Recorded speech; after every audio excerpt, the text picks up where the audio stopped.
Welcome, everybody, to episode number 8 of the Killer Main podcast series. Today, we are going to be doing Demogorgon, and we have the lovely Jackie here. If you would like to introduce yourself. Hello, everyone. My name's Jackie. I'm a demo and Xeno main, but we're here for demo, so who cares about Xeno? But yes, I'm a demo main. I spent about I think around 5K hours now in DBD, but I love demo. My life is demo. Everything I do is demo. I do some art on the side, and yeah. And where can people find you? On Twitter, I'm Jackie's Corner. I think underscore. Twitch, I should also be Jackie's Corner underscore. And then my TikTok, I think, is also Jackie's Corner. Wait for it underscore. All that will be linked below, and I appreciate the consistency at the very least. Yes, I mean I could be lying. We'll find out. I'll find out when I scroll through there later and copy and paste the links. Hey guys, this is Future Bennett here. So I do want to add that we recorded this literally the day before the patch notes came out for the Demogorgon changes. So a lot of the changes we suggested, both of us, especially Jackie, has like a whole list page of them. Didn't happen, which is unfortunate. I still think it's interesting to hear the changes they wanted and that I was suggesting as well. But I just want to put that here to kind of date when this podcast was made. It was a few days before, or I'm sorry, literally the day before the patch came out. So yeah, that kind of sucks. It was going to happen eventually. I try to record these a little bit beforehand, so I always have a stockpile in case something happens with a particular guest and whatever. But I hope you guys still enjoy, and I'll let the rest of the interview keep going. Have a good one, guys. Okay, so how long have you been playing Dead by Daylight? So I started Dead by Daylight back. I think I have like one screenshot, and this is how I know. I have like one random ass screenshot I accidentally took of me in like the Onryo lobby.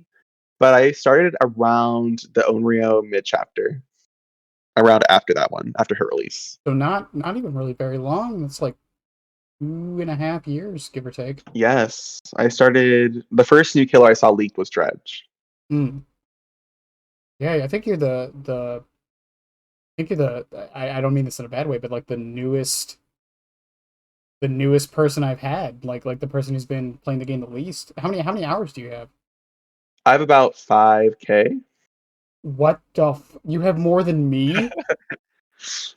Yes, I'm chronically addicted, but I, it's fine. I was We're gonna say fine. We're fine. there's a joke here, and I'm not gonna make it, but okay. Is um, it to touch grass? Do you want me to touch the grass? I mean, at this point, just get a potted plant. Will probably be just as close. I'll have a fern in my room. That works. Just stroke the fern. It's fine. Can we make that the saying now? Can we say stroke the fern instead of touch grass? Yeah, the little succulent on my desk, and that's gonna count for outside time. All right. The big question: why Demogorgon? So this is a sad, sordid tale. I'm addicted to Stranger Things. Mm-hmm. I love Stranger Things so much. It was like the first current TV show I really got into, and I was like in love. And so I got on DVD because my friend was like, "You should play it," and I was like, "Well, I've heard of that game. It looks like stupid, whatever." And he was like, "Well, it's on Game Pass." I'm like, "Well, I guess if it's free." And so I got on DVD, and I'm like, "Oh my gosh, you're playing Steve Harrington. Where can I get like Steve or whatever?" He's like, "Oh, it's gone now." I was like, "Oh, that's cool. My favorite. Okay, whatever." And so I spent like the next like 3 months like looking at like watching demo videos and then like coping because I did not have demo. Mm-hmm. And so I really like the play style of demo. And eventually it got to like I think it was Stranger Things Day 2022. And I was like, oh my gosh, it's gonna come back. Spoiler alert, it did not come back. No, it didn't come back And so till. I ended up like at like midnight ordering on eBay the Nightmare edition of Dead by Daylight so I could get the Stranger Things chapter, and it was completely worth it. And ever since then, I've just been demo addicted. How much? How much did that run you? If you don't mind me It asking. actually it wasn't terrible. It was like $80 That's not. Yeah, that's not bad at all. because it comes with some other DLCs which I had like already bought, but Mm-hmm. you come with like some cosmetics as well in the Yeah. base game. Yeah, because I mean, I've seen some of those numbers. Some people are selling it for like $500. Oh yeah, it's crazy. 80 was not bad. I was very happy to do it. Yeah. I was gonna. You mentioned Xenomorph. Is that because of? And I don't want to make this about Xenomorph, but is that because the playstyles are similar, or is that just a alien thing, or? It's an alien thing. I literally have always like ever since I started and kind of got into it, I've always wanted Xenomorph as a killer, and so I was like always like, if Xenomorph comes out, y'all, I have to do P100 Xeno like immediately. And so it was leaked. There were actual real tears coming out of my face when I saw the trailer for Alien, There was and I did the P100. Yeah, there was a lot of people excited for Alien. And Oh yeah, then it was super hype. I'm sure. Did you get a little disappointed, or were you happy when demo got re-added? I was very happy because I had been playing naked demo for like a year. And I also had P100 Nancy and like P50 Steve. So like I was playing Nancy and demo primarily without any skins, and it was very sad. And so when it came back, I was like, I literally I have a video of me watching because like I thought it was just gonna be a random bug fix, and I was really annoyed because I was like I wanted to play Maria, Hmm. but like it was during the female vaults where like the female vaults were super bugged, Hmm. and so I was like, oh perfect, this update's gonna fix it. I turn on DBD and I see the Stranger Things trailer pop up. I literally am on a Discord call. I like I blew out the Discord call. I was like screaming. I was like, oh my god! I went like insane that day. It I was played DVD for like 7 hours straight. at that day. I've talked about this. The time when Stranger Things was released to Chucky being added, I think was the most. How do I put this in a nice way? The most sane I think I've seen the Dead by Daylight community. No, we were all just like genuinely happy. Yeah. I know some people were upset about Chucky now, but like at the time, people were at least it seemed like people were happy. I And was same with disappointed. Same with Stranger Things coming in. You were disappointed? I can't lie, I really wanted Predator. I was like, oh, this short little doll, not Predator, I Mm, guess. mm, mm. There's But I mean, I grew to like it because mainly Tiffany, but there's still time. There's still time for Predator. One day. one day, One day. trust. I've gone on record that I actually don't think Predator fits in this game. That's just me. It's Well, not. you know, we're all entitled to our very, very wrong opinions. It's It's not okay. a horror movie. Um, sure. What do you mean? Sure, it's not a I think horror it's kind of movie. a horror. I think it's like a more action horror. Have you seen Prey? Yeah, I think Prey was more horror. I really liked Prey. even Prey. Like I would say, it's more like thriller than horror. I mean, yeah, I could see it being more thriller, but I still think it belongs. You know, I mean, yeah, and it's one of those horror. Like I mean, I heard people saying Alan Wake wasn't a horror, so like it's a really, really subjective it's thing. like if I Like look at the DVD chapters, because I have my game open just for in case for references. I'm trying to think, is there anything that's like not really horror? um, I guess Saw is. I mean, Saw is horror. I guess. I it's feel like it's more like. it's psychological and suspenseful horror. Yeah, it's like Well, I haunted. mean that's the other like there's subgenre. Like I said, I would consider Predator more a thriller, but no, when I say it doesn't belong, I'm just saying like when I think of like horror icons, Predator never really comes up to mind for me. I guess that was kind of how I felt about Chucky. I felt Chucky was more comedy, but when I watched the movies, I was like, I guess I could see how it's kind of horror, but like to me, it was more comedy. The first two are definitely, and the more recent movies have been horror. But yeah, I get that. I've heard that criticism a lot too. Um, because Chucky's hilarious, like unintentionally and intentionally sometimes. Um, It is a fucking funny movie. listen, Seed of Chucky is. If That's like the only one I haven't seen yet. yeah, watch it. To anyone who hasn't seen Seed of Chucky, go watch that movie. You'll question your life choices. Let's put it. I think I would because I saw the ending of Bride of Chucky and I was like, oh, okay. I see where we're going with this. I don't like it. um. So they are talking. Okay. This is gonna be a two-part question technically.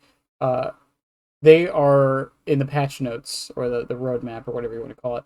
Demo is in it. We haven't seen or heard anything yet. Now, I'm going to tell you what I think is going to happen, and then I want to ask what you think is going to happen. Because I've already talked to you a little bit before we did this about what I think is going to happen. Honestly, I think we're going to get a slight add-on pass, and the portals are going to be adjusted to be more, what's the word I'm looking for? Automatic. Uh, what do you think is going to happen?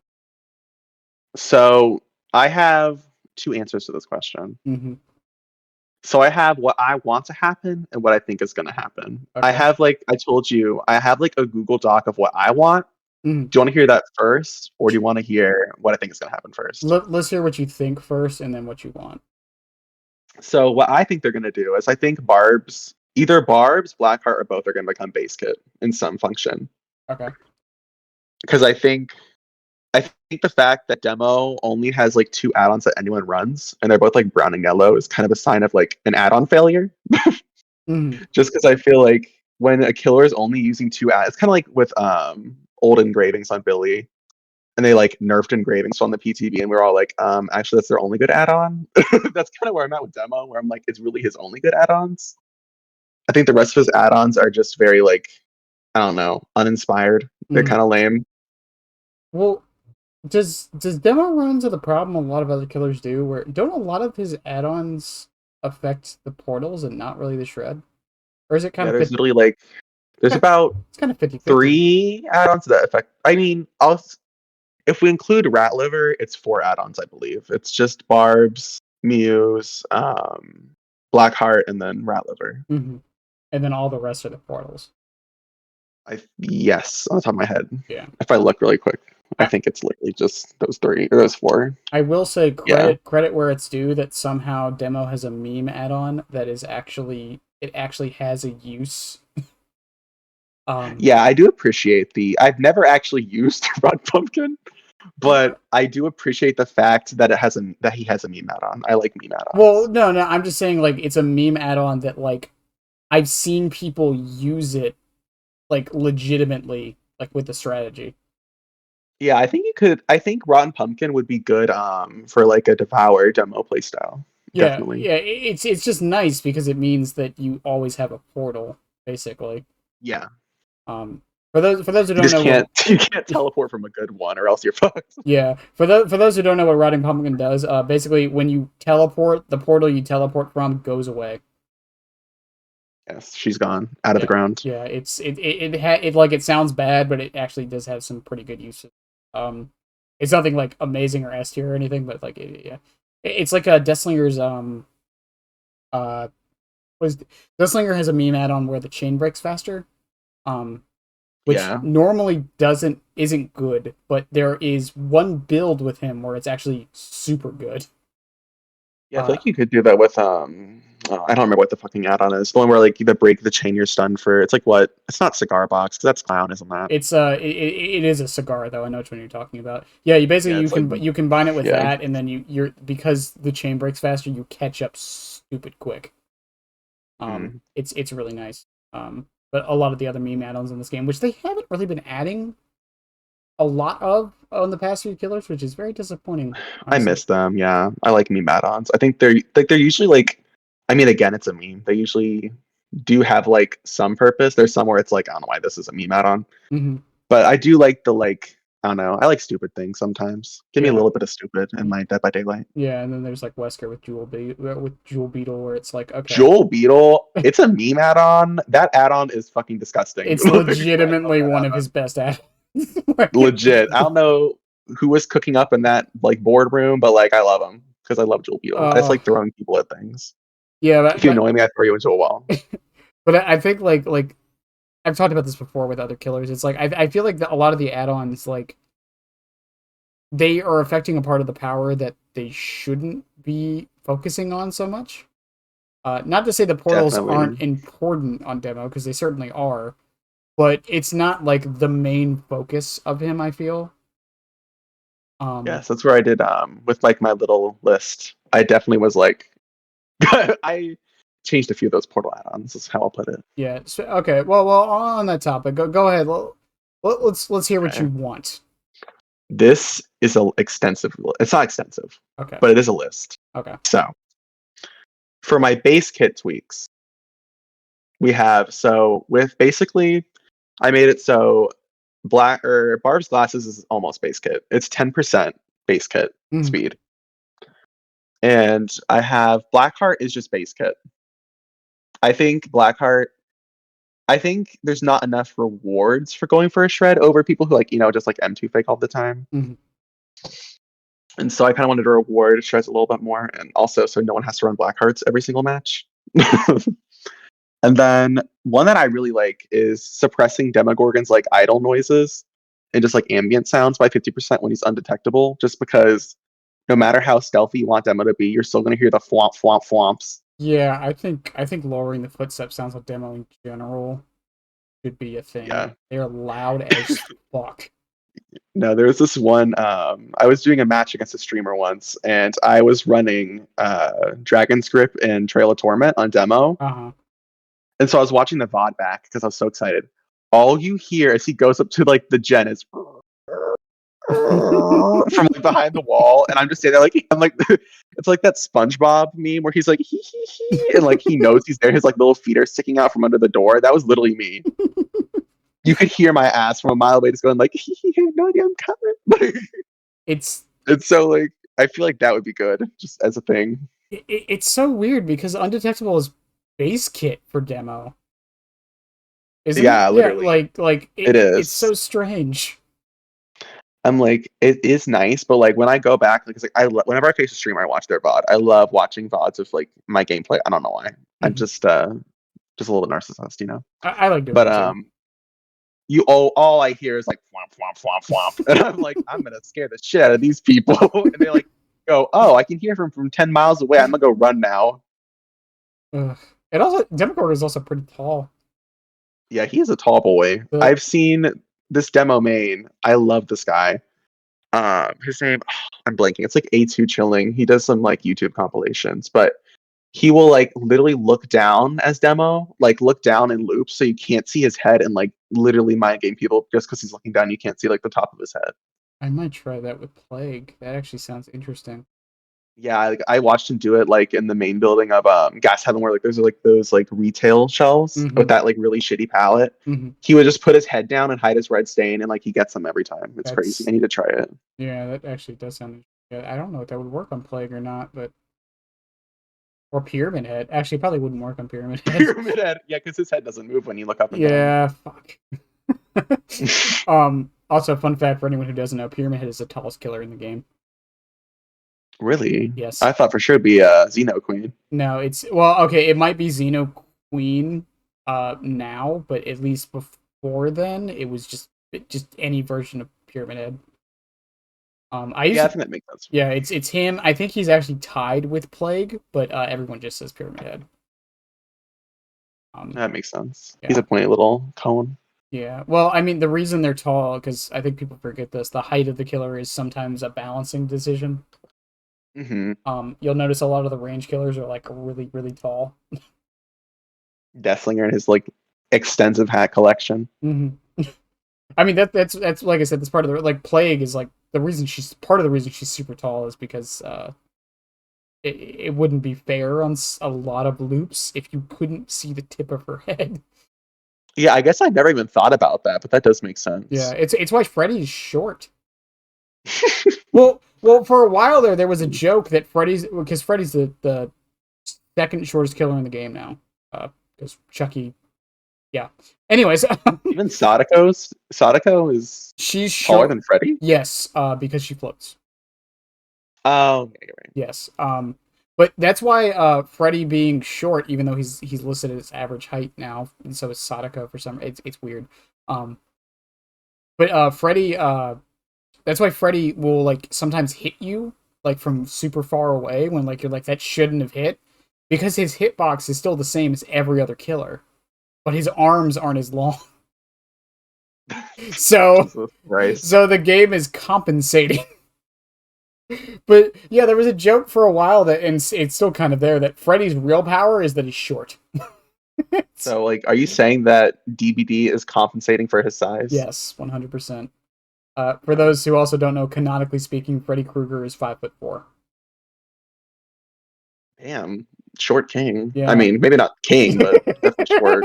I mean, I'm not gonna put Freddy on a pedestal, but I just always find it funny when I tell people that, because it's like, dude, this guy was like a terrorizing nightmare force, and then they think about it and they're like, oh, hang on a second, he was 5'4".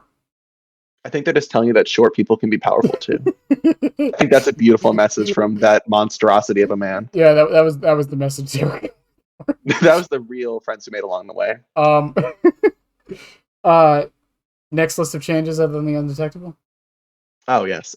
So we have speed of portal openings buffed by 25% because I think it would be nice. Mm. And then similar to Xenomorph, I have it so basic. I'm not sure what the range would be, but probably similar to Xeno, where like basically when Demo comes out of a portal within like X meters, you'd get like a killer instinct on people near you, because I just feel like that makes sense. Like the second I saw it in Xeno's kit, I was like, wow, why does Demo not have that? Like, I just feel like that makes sense. here's the thing with that too, like, because you said get rid of Black Heart, make it that add-on do that then. I mean, I would love it as base kit, but like if they weren't willing to do it, like I could see them adding, like, you know what I mean? Mm-hmm. Well, we have to get to my add-ons. Oh yeah, We're not even halfway through, baby. Fair enough. Okay, keep going. So, and then the last base kit tweak, I said 1 second cooldown. I think it's kind of whatever would feel fair to survivors and not feel clunky on the demo side.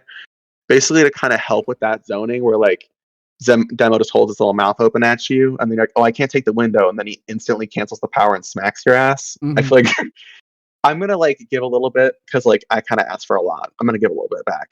I'm gonna kind of help with that zoning. I don't think it needs to be like as punishing as Pyramid Head per se, but I do think it needs to be a little tweak, just because I feel like zoning demo is not fun. It could be there's a lot of people don't know this. There's a cooldown for Clown after he lowers his bottle before he can swing again. I think it could be something like that. It's 0.8 seconds, which doesn't seem like that long, but it is enough time for you to vault a window before he can do anything. Unless he's like literally right on your ass. And I think that would be fair. Yeah, I think that would work as well. I was not aware of the Clown, because like I don't play Batman. It's a weird one, because a lot of Clown players don't even notice it, because it very seldomly happens. It's actually funny. You're able to swing faster if you just chuck the bottle than if you put it down. It's so strange. That is interesting. I didn't even.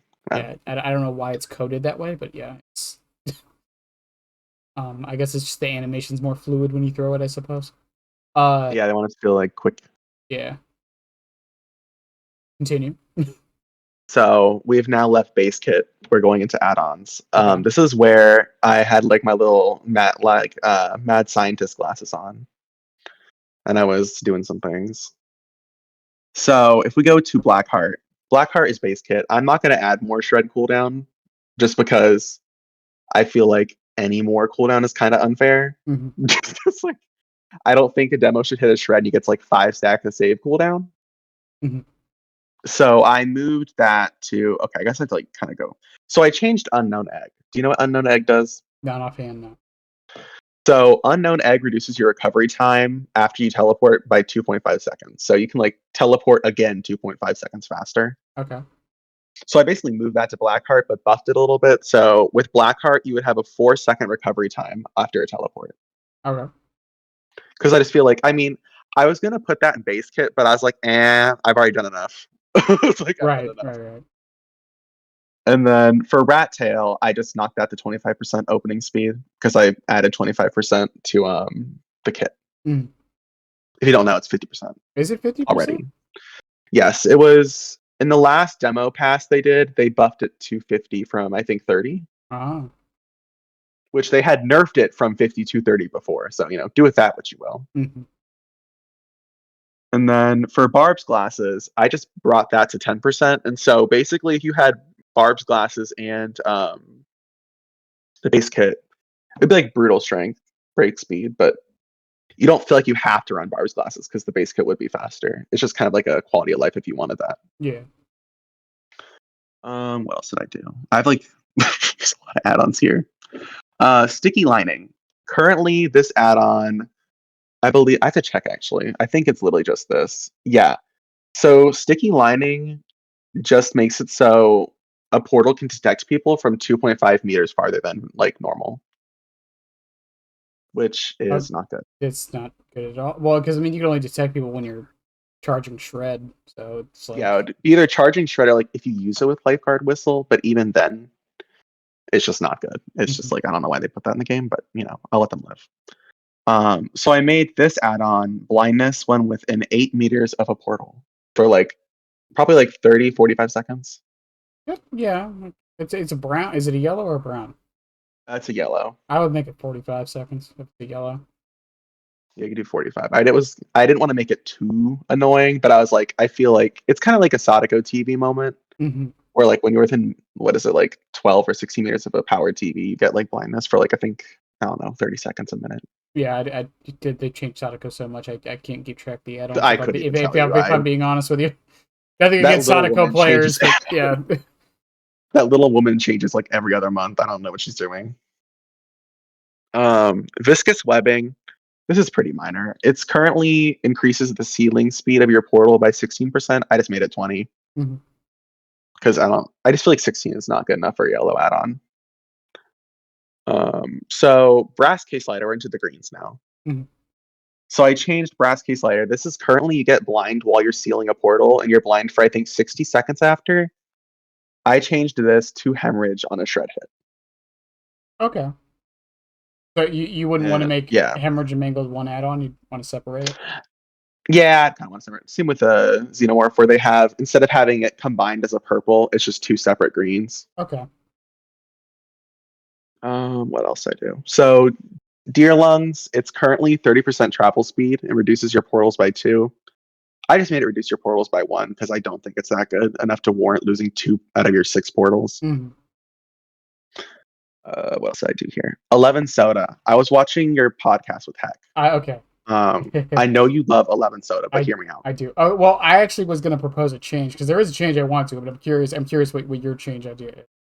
So I did a very similar thing to, oh my god, I think it's a semiotic keyboard or semotic keyboard for Xeno, Mm-hmm. where when a gen is within 12 meters of a portal, you get like that intensity aura read That's what I was going to suggest. Yep, literally. Yeah. I don't know why they have it at the current. I mean, I think it worked before just because like I don't know.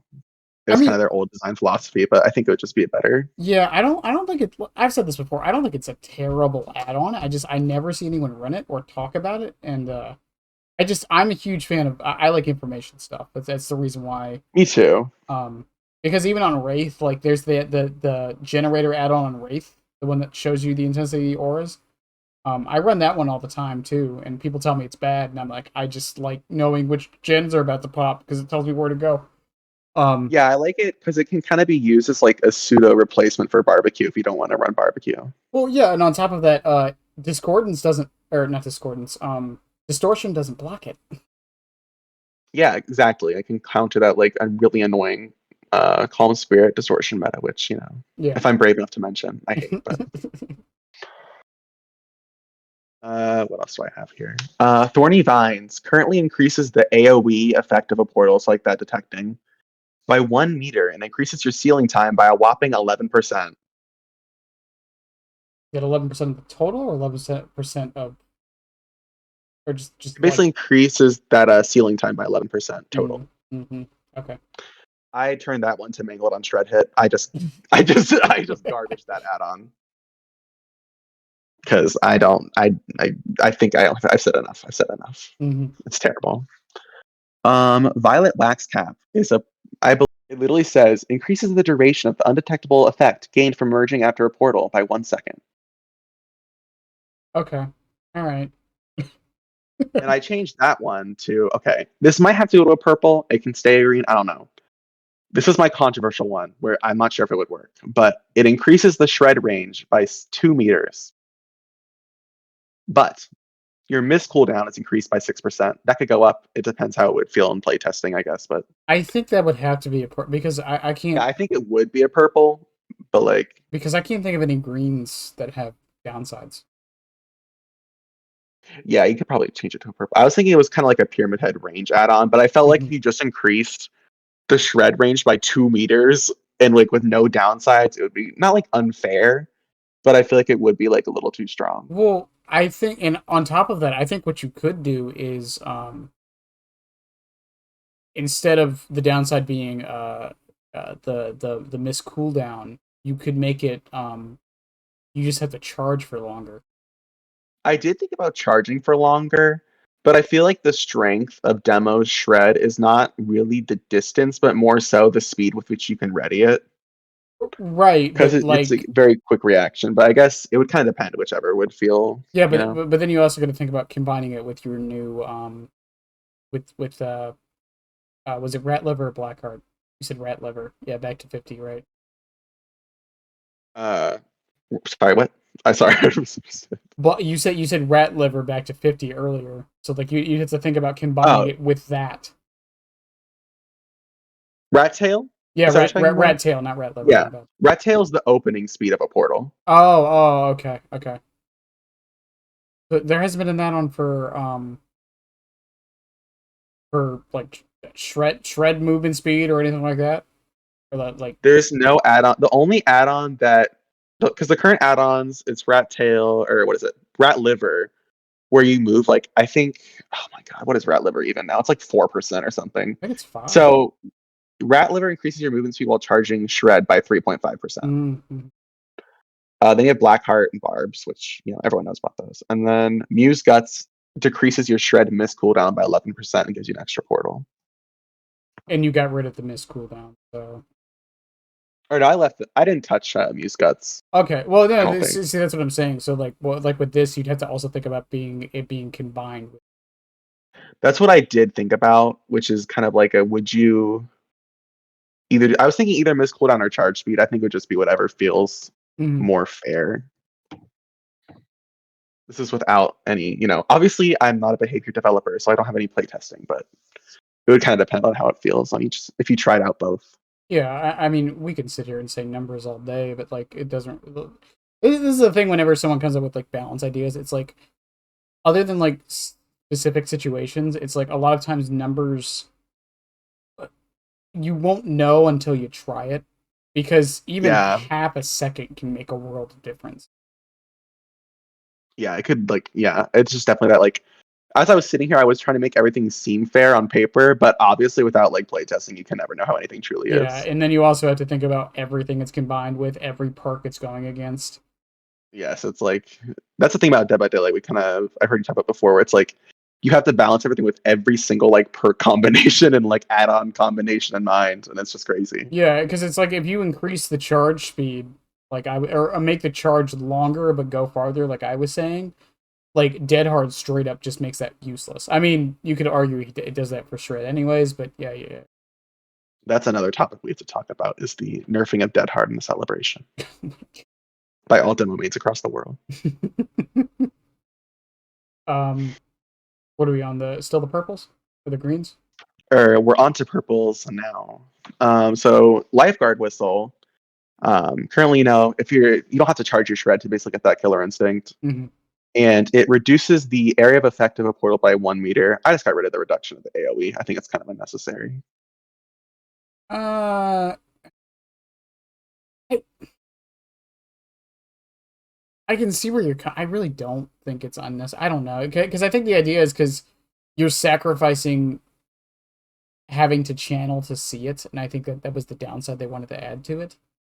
But I get Yeah, I it. get what you're saying too. It's just I feel like even Well, having Lifer Whistle, it's just like I don't think it does that much anyway. So I feel well, like the reduction is a little. I I don't think the know. other problem with it is just a problem with Killer Instinct is that survivors don't get told they had. There's no way for a survivor to know that they were hit with Killer Instinct, Hmm. unless they just know, right? Um, if the match goes long enough and you start coming back to your portal enough, I'm sure they realized. But even then, like if you aren't running the add-on, for all they know, you're just holding your shred. So like I feel like there has to be some indication, some way to know you're running that add-on. Yeah, I guess I see what you're saying. I think again, you'd have to play test it and Yeah. see what it really feels like. But on paper, I was like, I don't know. I'm a demo main who wants a lot. Yeah. So Speaking of Killer Instinct, by the way, am I the only one who kind finds it kind of odd we haven't had any perks that affect Killer Instinct on either side? I think it is interesting, but I feel like at the same time, I think that Killer Instinct, like increasing add-ons or perks, sorry. Killer Instinct decreasing perks or like increasing it perks would just be like, I feel like Killer Instinct is something you just don't want to touch. Well, I'm not even saying like that. Like Or like what if there whatever was you're just a saying. perk that just like kind of like distortion stopped Killer You are going Instinct? to hell for bringing that up. I'm just saying. Hell. Or what if one where like if you're hit with Killer Instinct, you see the killer's aura? That would be weird. I guess I don't know. I just feel like they don't want to touch it because I feel like Killer Instinct is so like dependent on like I guess like a certain killer's power, like Xenomorph or Well, Demo. I what's feel like I, it's something they just don't want to mess with because they already have like the auras and the screaming debate. yeah, and I think I'm a weirdo with the whole Killer Instinct because or perks in general with that because it's like you said, like not every killer has killer access to Killer Instinct. It's like I don't even want to say a select few, but like I'd say about half the roster or so. Someone's gonna do the math and call me an idiot for that, but you know, Demogorgon has it, Xenomorph has it, Twins have it, Yeah. Legion has it, etc., etc. Wesker, yeah, all the But like babies or whatever. I'm actually really cool with perks that not every killer can use.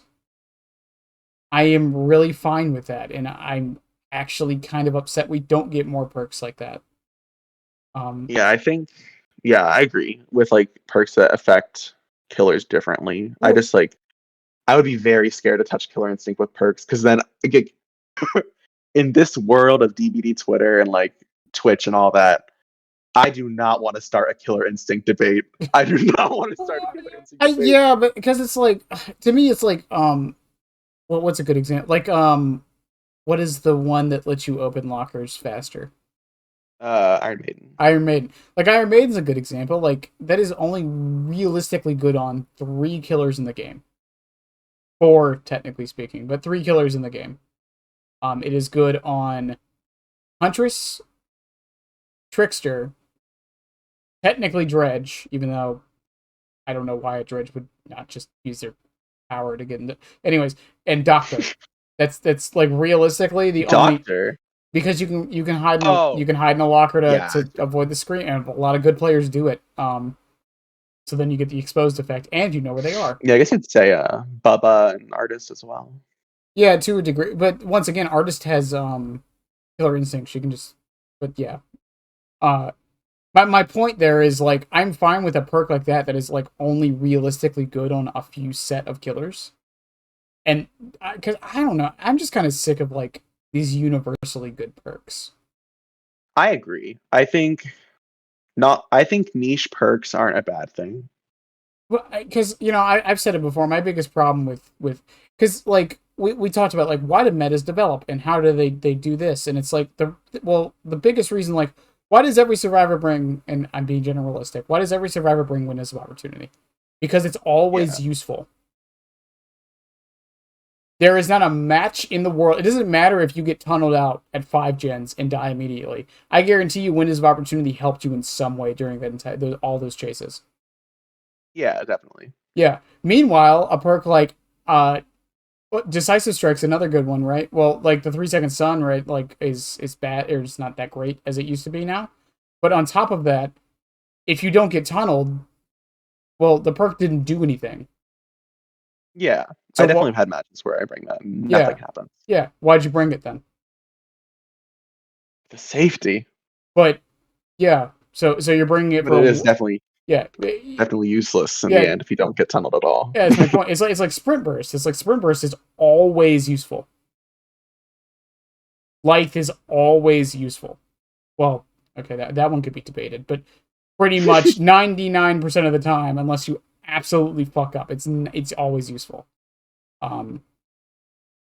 Prove thyself, like okay, prove thyself is another one you could probably debate. And then on the killer side, it's like Scourge of Pain Res and Pop, always useful. There's never a match where they're not good. Like, and once again, like I think that's just an inherent problem with a lot of the perks. I think more perks should be situational. Yeah, it's kind of like what you're talking about with like unique interactions with perks and like killer powers with like any means Chucky. Yeah. I do like the niche interactions where it's like when Deadline was announced, I was like, well, on paper it sounds terrible, but if like you can buy with like autodidact or like hyper focus stakeout, it has like unique synergies that I like. I like synergies a lot. Yeah, and I feel like we don't have enough of that in the game. Yeah, I think I think that's kind of a trend of DBD, unfortunately. Like, I'll never forget when they removed Lightburn from Wraith. I'm still mourning. But I feel like they are kind of going in this trend of basically not like dumbing down the game, but I think they're kind of just making it more streamlined, which I think is good to an extent, but also kind of unfortunate because I think it kind of loses out on that uniqueness. Yeah, well, I mean, like Chucky's perks, like Friends to the End. You can argue there's a like Friends to the End. I think is a greatly designed perk. Like not every killer I love can that perk. not every killer can realistically use it. Um, it has niche purposes on a lot of killers. You can bring it in an obsession build. Um, but then you have perks like X2 can play, which is fun. Not that good, but fun. And then you have I forget his last perk. Oh my god, wait. Batteries included. Batteries included, which once again, it's good on in-game builds. Like all of his perks, I would say are at least decently niche. Yeah, I like that's what I like about Chucky as well. Like, because I think sometimes people correlate niche with weak, but I just like unique things you can do there. Sometimes a little stupid, like two can play. I mean, I've never used two can play. Let's be real here, but I've used it like I do. 2 times. Oh my gosh, yeah, it's like I do like the uniqueness where it's like it's kind of like with Nick Cage. None of his perks I think were like meta defining, but like Uh, they are stupid and fun and can be a little a little unique. you can make an argument for plot twists, but yeah, the other two not I so think much. yeah, plot twist I think was probably the strongest out of all. I mean, Well, dramaturgy also gives you like brand new parts, but yeah, well, I mean, plot twist is just. I think plot twist, like regardless of strength, I think is fine. yeah, I think it's yeah. both hilarious and useful. I think that's a great approach to perks. Hilarious yet useful. Um, but yeah, because like with like Chuck like Hex 2 can play. The only time I've ever like gotten actual noticeable value out of it is at Shack. Yeah, I could see that Because because I they'll think it's harder to chain when you're blind. yeah, well, because what they'll do is you're on the outside of Shack, you get hit with the God Pallet, and then they flashlight blind you, and then he ran into the wall behind him. Yeah. That's the only time I've ever seen it actually get used. Otherwise, like most of the time, it's like, oh, they kind of get messed up for a couple seconds and they're good. Yeah, it's like I feel like also you kind of have to like dedicate a whole build to it as well in order to get like consistent value. And I'm like, I don't know, I don't want to do like a whole build of like two can play Yeah, enduring Spirit Fury where like they'll just like pre-drop every palette if they're smart after they realize you have Spirit Fury, and it's like, oh. yeah. It's also a hex that doesn't activate until a little whiles into the game, which is I like, do like that. I think I've always wanted like a hex that just like because like I don't know if you've ever seen like have you ever seen that I don't remember the channel's name, but they've done like a Predator concept. They did a Xenomorph concept. They've done Slenderman, I know what you're talking about. Amnesia. Yeah. Yeah. And so like there's like this I don't remember the perk they had imagined for Slenderman, but there was like some perk where like when something happens, a hex perk activates, and then like when like the killer leaves the area or something like that, it deactivates. And like I don't know, I kind of like So hexes that aren't just like spawning at the start. so I've had because people have been complaining about hexes for a little bit now. I mean, they always have. Survivors spawning right on top of them and then getting destroyed like 30 seconds into the match. The trauma. Here is my idea on how to fix that. Once again, behavior. If you're listening, uh please do this.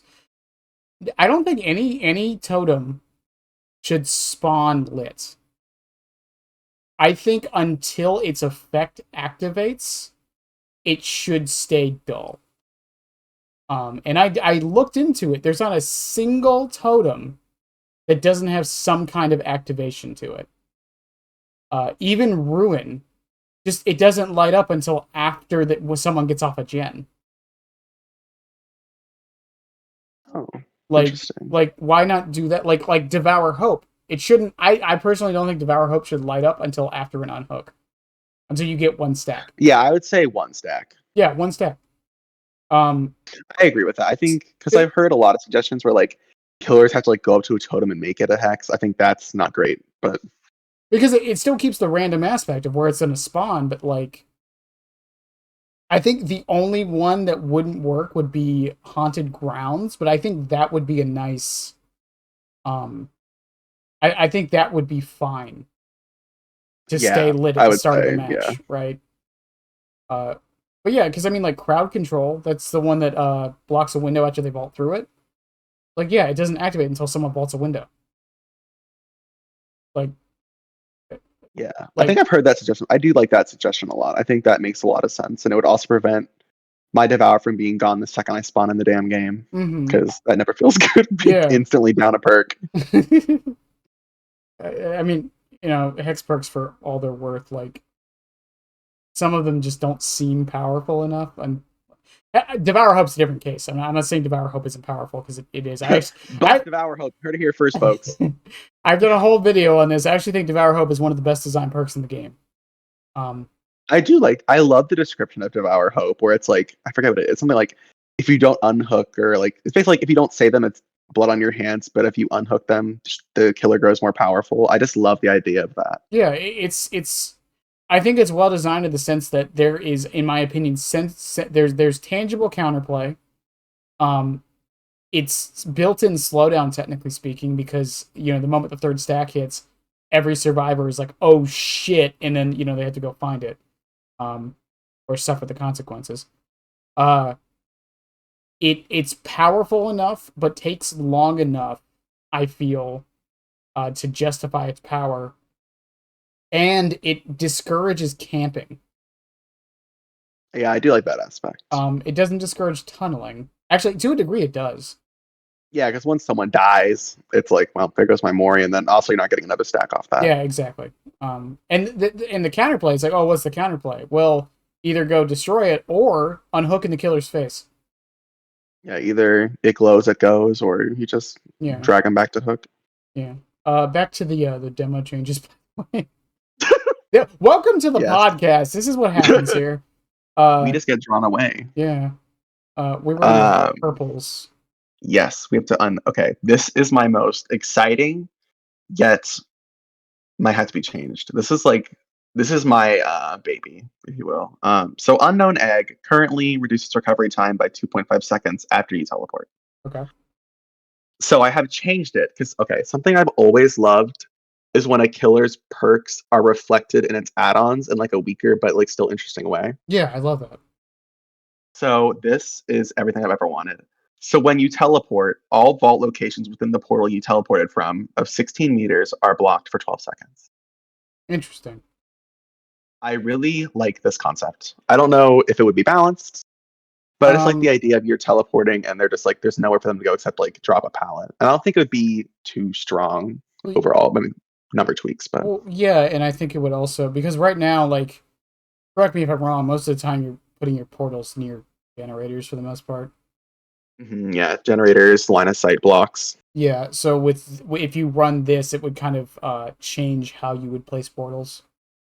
Plus, I think a big thing of Stranger Things is the demo shows up and you're just fucked. Yeah. And so I like the idea of him just showing up. You're like, oh, time to go. Oh, wait, all the windows near me are blocked. Good luck, bitch. The demo's here. Yeah, like, I just like the idea of that thematically. Yeah, and to your point of killer teachable perks, them having an add-on that's kind of like a mini version of it. I know some people who don't like that, but I actually super enjoy it. I think it's, yeah, what's the word? I think it's just thematically appropriate. Yeah, it's just like, I don't know what it is. It just brings me a little bit of serotonin. But it just makes sense, right? Yeah, it's like, I don't know, it's just so good. Because I mean, Bubba has one where if you hit them with actually Bubba, I think other than barbecue and chili, knockout and Franklin's demise, he has a mini version of that in his add-ons. Yeah, it's same with Blight, where he has or I think Blight just has one. Now I think about it. He has like a weird oppression one, but I don't know where that one came from. No. Blight has the he has the one that's blood flavor. Yeah, blood favor. Yeah. It's the. I was thinking that damn skill check one was one, but it's like oppression is not his perk. No, it's twins. Maybe that was the inspiration, because was Blight before or after twins? After? No, I think they were right before. Don't you have the game pulled up? Oh yeah. I'm sitting here like a fool. So Blight was before twins. Do you think maybe that inspired oppression? Possibly. I mean, it wouldn't be the first time they've done something like that. Interesting. I mean, Incapacitated was introduced with twins, and then Nemesis brought Eruption. So. Oh God, that was my nom. Was the Eruption Was Gauntlet Eruption Run meta? meta? I won't even lie, I did run it on demo, but if this goes out, I'm going to hell. It's funny too because Eruption for before the changes before 6.1 they didn't really change that much on Eruption itself, but it's funny because for a while there everyone was like it's a terrible perk. Yeah, I feel like I can't. I think the buff was just. I feel like the buff was not. I mean, I think it did increase it from like 15 seconds of incapacitation to like 25, It but did, like it did. I was like, I feel like it was good before in a sense. I just like I don't know how we didn't see it until it just got like buffed by 10 seconds. Because Colubrine and Eruption shot it up. That's part of the reason. And the other thing was, as with a lot of metas and games, there's just some things that go overlooked until we can combine it with some other stuff and realize how powerful it actually was at the time. That was a meta. The meta I of remember metas. being a little Lisa on my gen, like just tapping over and over again, waiting for like the random like fung to go down, touching the gen, and then it blowing up and sitting there for 25 seconds and questioning why I booted up the game in the first place. I don't know about y'all. I was off streaming to VHS during that meta, so Well, you chose the right time to back out because that was yeah, the worst time of ever, and that was like I think like 6 months into me, or it was like what 8 months into me playing, yeah. and I was like, Because God, those are the dark days. I played night day one for 15 hours, and then I went over to VHS for like I think 3 or 4 months. That was the right call. You went in your bunker and you should have not come out. You should have until not the come game out. until the game died, and then I came back. You're like, well, VHS is dead. Might as well come back. Eruption Yeah, meta's gone. I miss those days. Um, next. Oh yeah, my last tweak. So this is also one of my babies. Red Moss. Currently, you get 8 extra seconds of undetectable, and it suppresses your sound from emerging, and then you get 15% longer time to like come out of the portal. I think that you should get rid of that global teleport sound cue with this add-on. I I think It, get rid of it globally would be fine, but keep it in range. you could honestly, you could do a range. Like instead of it making it global, it makes it so it's like only within like 20 meters or something. Yes, you could do that, I think. Um, But like, I just think there should be some way to get rid of that global sound cue, just as an add-on. I think it would be fun. yeah. Well, I mean, because I mean, it wouldn't be the first killer to have something like that. Billy has, Well, because like, yeah, Xenomorph doesn't let you know that it's in a turret or whatever. I mean, well, the turrets do, but yeah, it doesn't let you know that it just entered a tunnel and came out, yeah. except for the, I guess, downtime. But So I noticed with the base kit changes, you didn't really mention the portals all that much.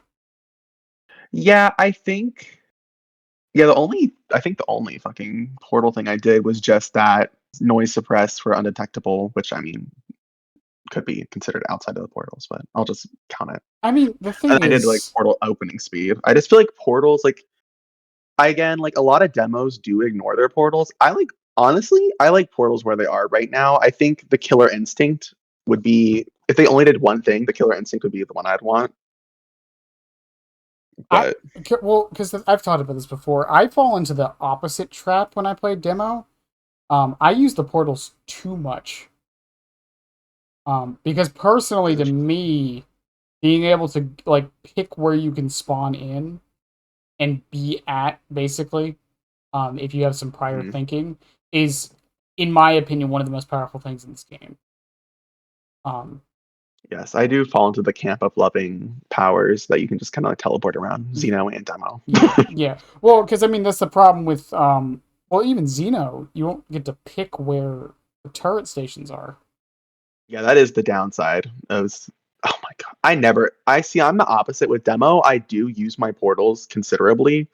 I don't think I overuse my portals. There are times where I definitely forget they exist, but like with Xenomorph, I almost never use my turrets because I just hate having to go like, especially in, like Midwich or RPD, Mhm. having to like walk my way all the way up the hallway and like up the stairs around the corner to a turret is just so annoying. Yeah, I know a lot of Xenos who really don't use the tunnels unless they have to. Yeah, it's literally like ugh, I hate having to go to those things. I don't know. Maybe it's just a me thing. I don't know what it is. Um, but I also like Singularity, so I'm a weirdo. So, I mean, that is a choice. um, I made a tweet talking about how I didn't like Singularity, and let's just say Jackie got flamed that day. just to give you an idea of my mindset on playing video games. I play Rainbows, or used to. I don't really play it anymore, but I used to play a lot of Rainbow Six Siege. Um, and I can attest to this. I have many friends who played with me who will attest to this. I would barely shoot my gun in there. You wouldn't shoot your gun. No, I would, but barely.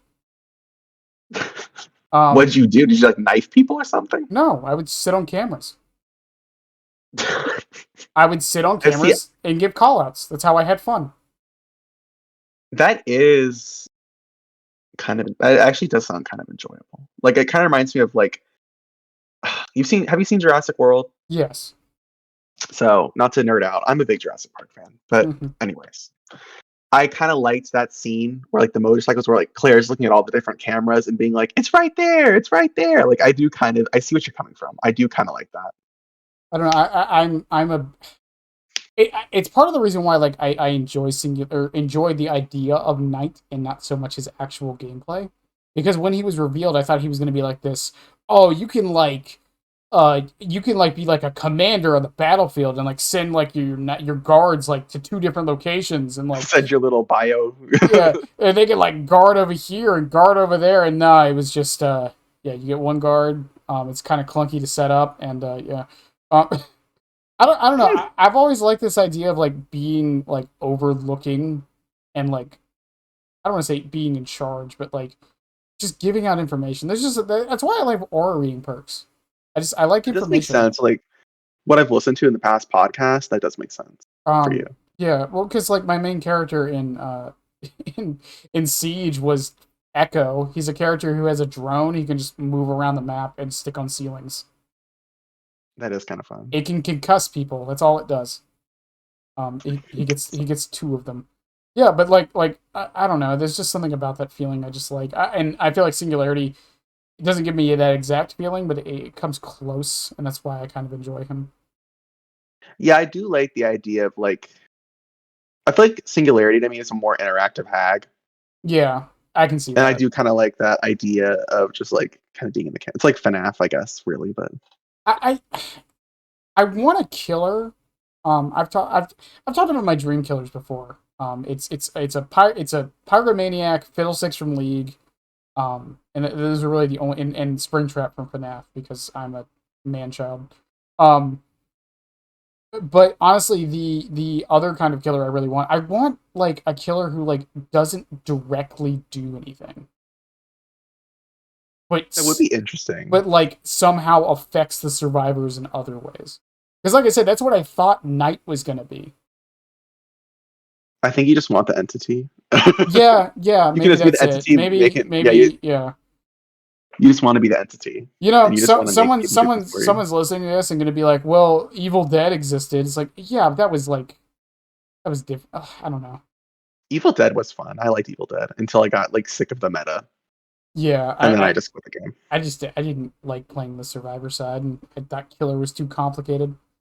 I did like the Survivor side of Evil Dead. It was fun. I liked shooting things and driving cars. Also, we are aware they're not actually called Survivor and Killer in that game. All right, Yeah, shut what are up. they even called? I can't even Uh, remember. I don't. Victim and Family. Wrong game. Wrong game. Teen and Monster. Fuck. I have to. Okay, now I have to look this up. Evil Dead game Survivor. What is it called? I think they all say Survivor. Were they just survivors and then the killer was called something else? Yeah, I think Killer was like Demon or Yeah. Kandari, whatever. Fucking. Yeah. Um. Okay. Well, there's all the changes. I don't like hate any of them. I don't think it's gonna be all of that though. I think I told you this was like my pipe. I know. This is okay. This is like the range of like Killer rework almost. It's not like Killer rework exactly, but it's definitely like Blight add-on rework. I think realistically, I would get like 3 of these changes out of like 15. I mean, the thing is, and this is why I don't think it's gonna be, because Huntress is in there, and that's why I'm like I don't know how much they're gonna change for everybody else. Because I think when they said number tweak, they meant it very literally. like I don't know, because like Doctor and Clown, I'm still holding out. It's the accessibility changes. Um, Yeah, I think I'm hoping for Doctor. I feel like the fact that Calm Spirit just kind of like counters his power entirely. Not entirely, but like I'm hoping they do oh, something it with it that. fucks Clowns up too. Yeah, Clown because of that screamy. Yeah. It doesn't counter. I've talked about this before. Comsphere doesn't counter Clown. Like, there's not a clown and player in the world who's going to be like, oh, damn, they had Calm Spirit, they outplayed me. No, Fuck, I lost the game because of Calm Spirit. it's more like you throw a bottle, you don't hear the scream, and your brain can't process that they got hit with the bottle or not. Yeah, that would. Yeah, it's just it's a cognitive dissonance thing. That's all it is.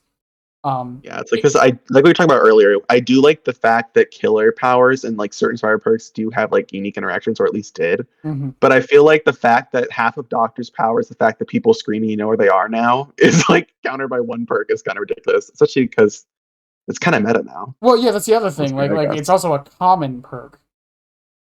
Like back when because Calm Spirits always existed, and like no one was complaining about it on Doctor before, because you would see it like once in every 100 games, Yeah, because you'd go, why is this person running Calm Spirit? and then they'd go against a Doctor and be like, yes, it's all coming together, and then Like, finally, my day in the fucking sun is here.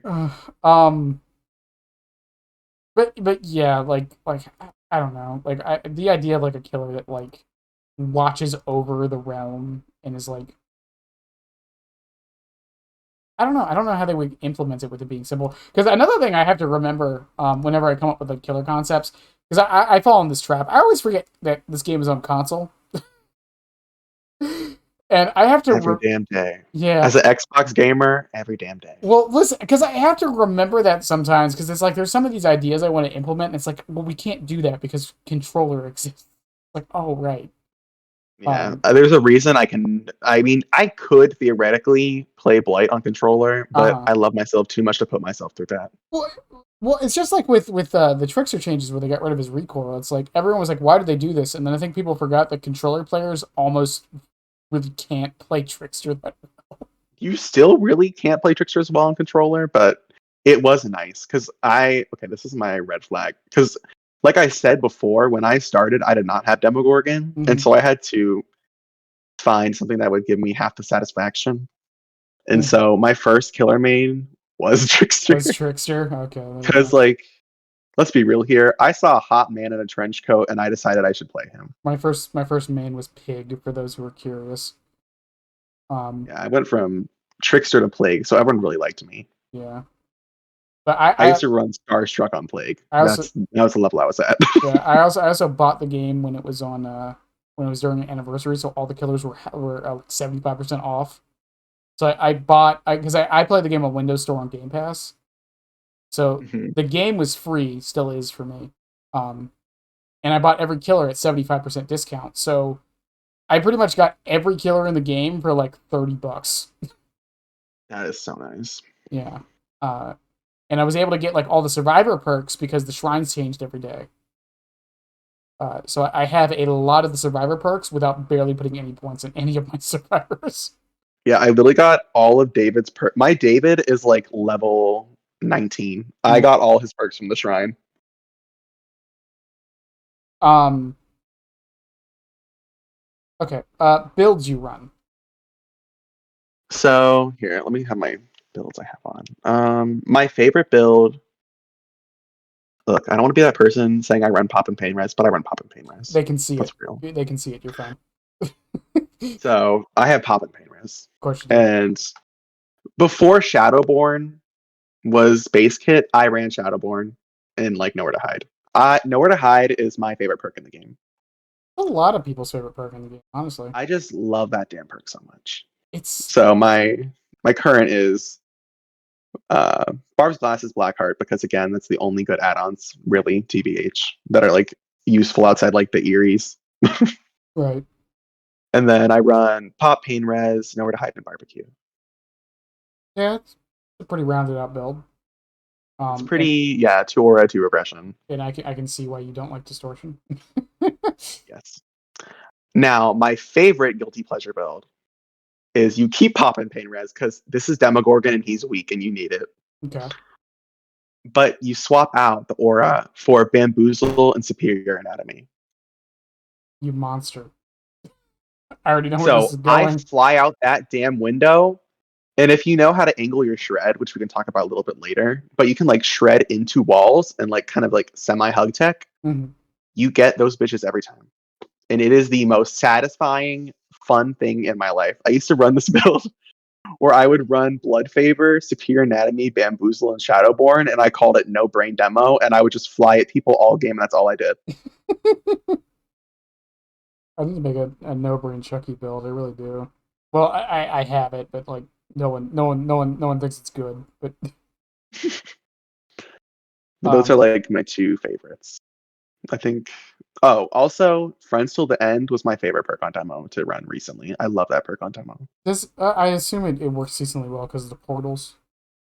Yeah, I mean, if you're like me and you put up portals to cover pretty much all the map, you can pretty much get anywhere you want. I mean, there's always going to be the issue of like distortion or people like pre-running, but generally it is very fun. It works better on demo than Xeno. I tried Xeno. Good God, that will never work. Because you have to get to it. By the time you get to a turret station, that duration's already over, and it breaks your heart every time. I haven't really talked to anyone about this because no one really seems to mention it too much. Do you think Friends to the End needs a buff to the duration? I think Friends Till the End.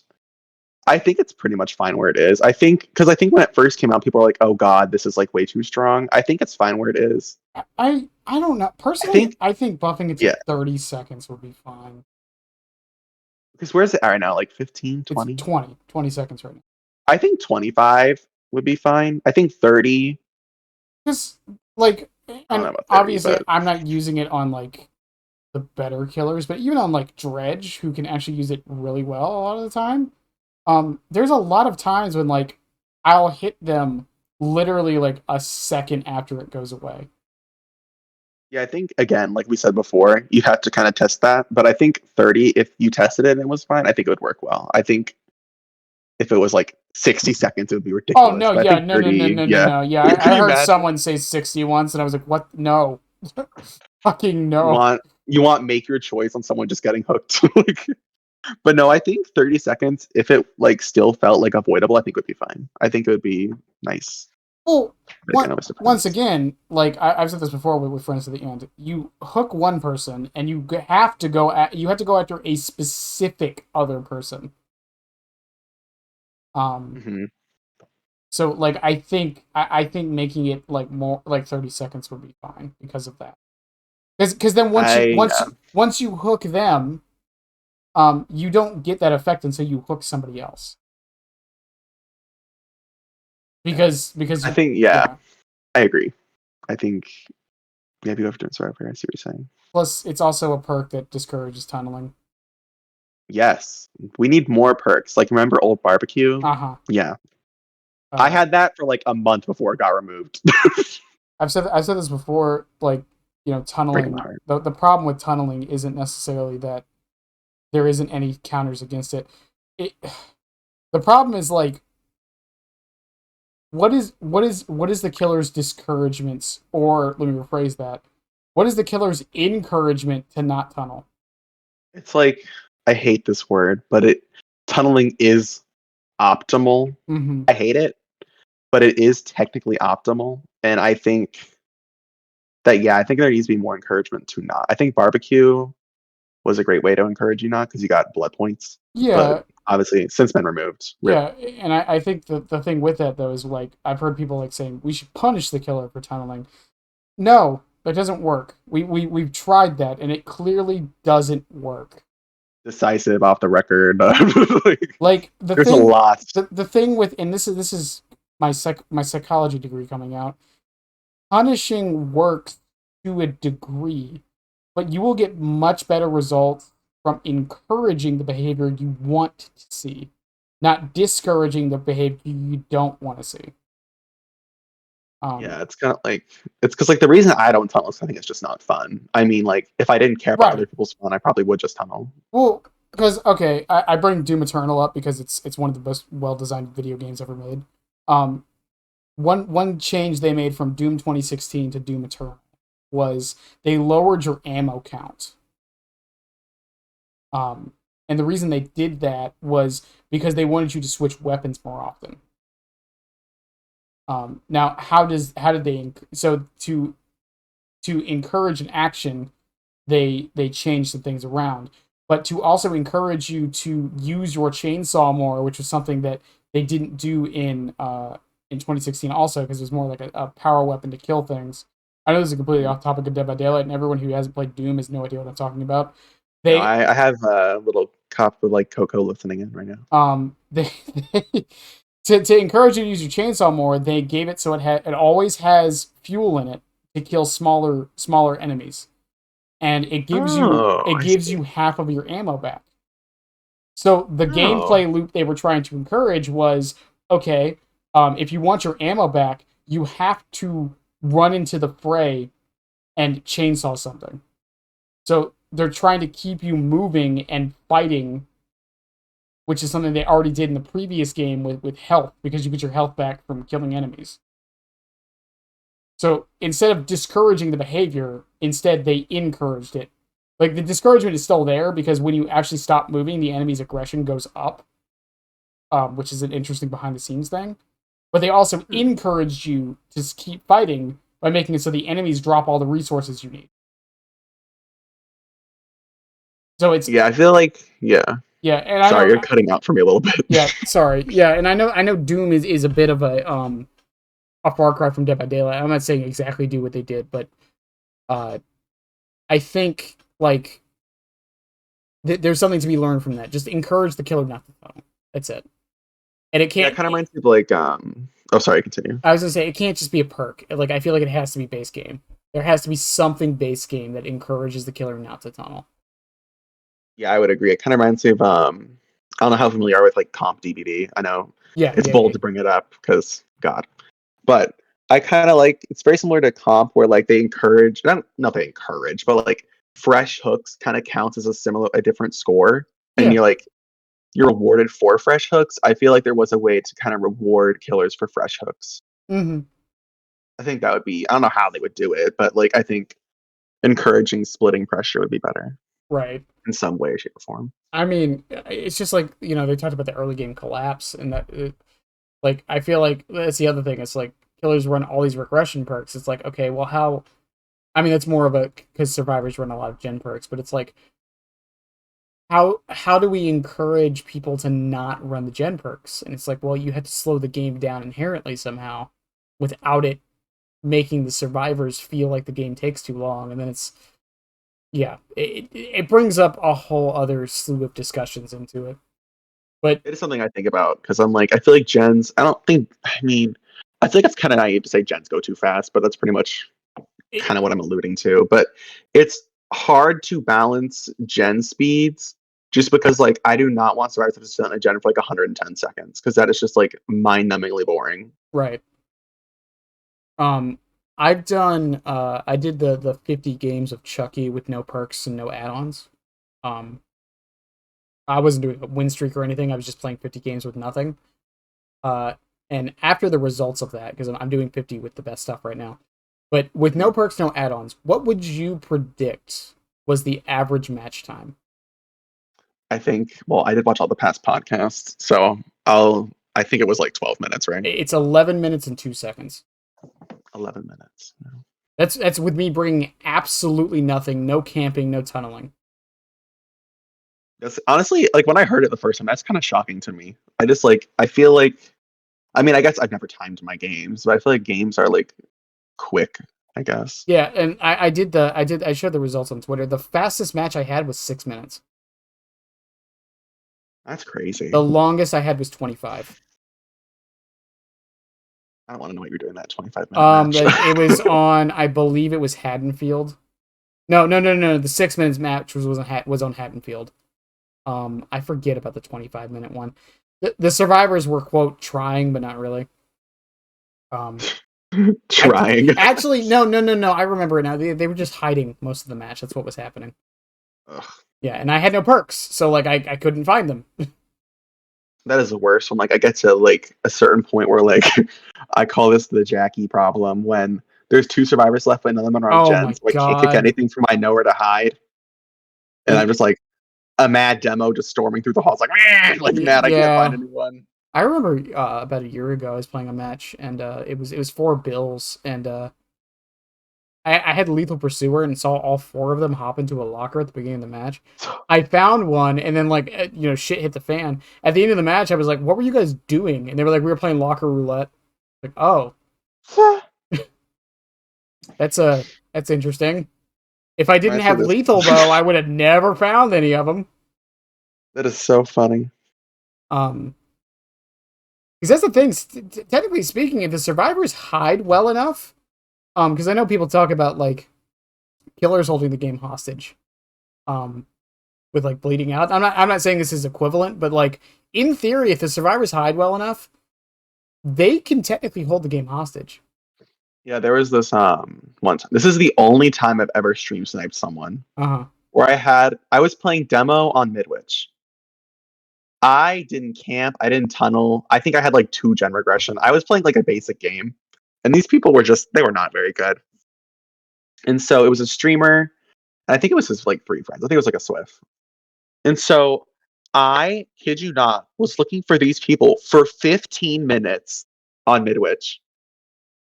And I literally at one point just like pulled up my phone, pulled up his stream, saw him in a locker, and grabbed him out. I, And they were like, and like it wasn't like they're hiding to like win. Like I remember I clicked on their stream, the first thing I heard was, "How long do you think we can hide until this guy DCs?" And I was like, "No, bitch."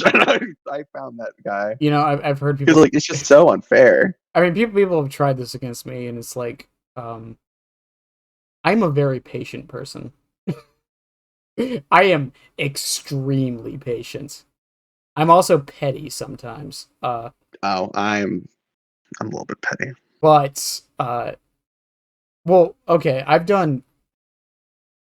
talked about it before. I've done fishing streams on Dead by Daylight before. Where what I do, I've done it on Deathslinger, Twins, and Xenomorph. They're all a little different on how they work. For Xenomorph though, is probably my favorite one to do it on. I go up to a gen.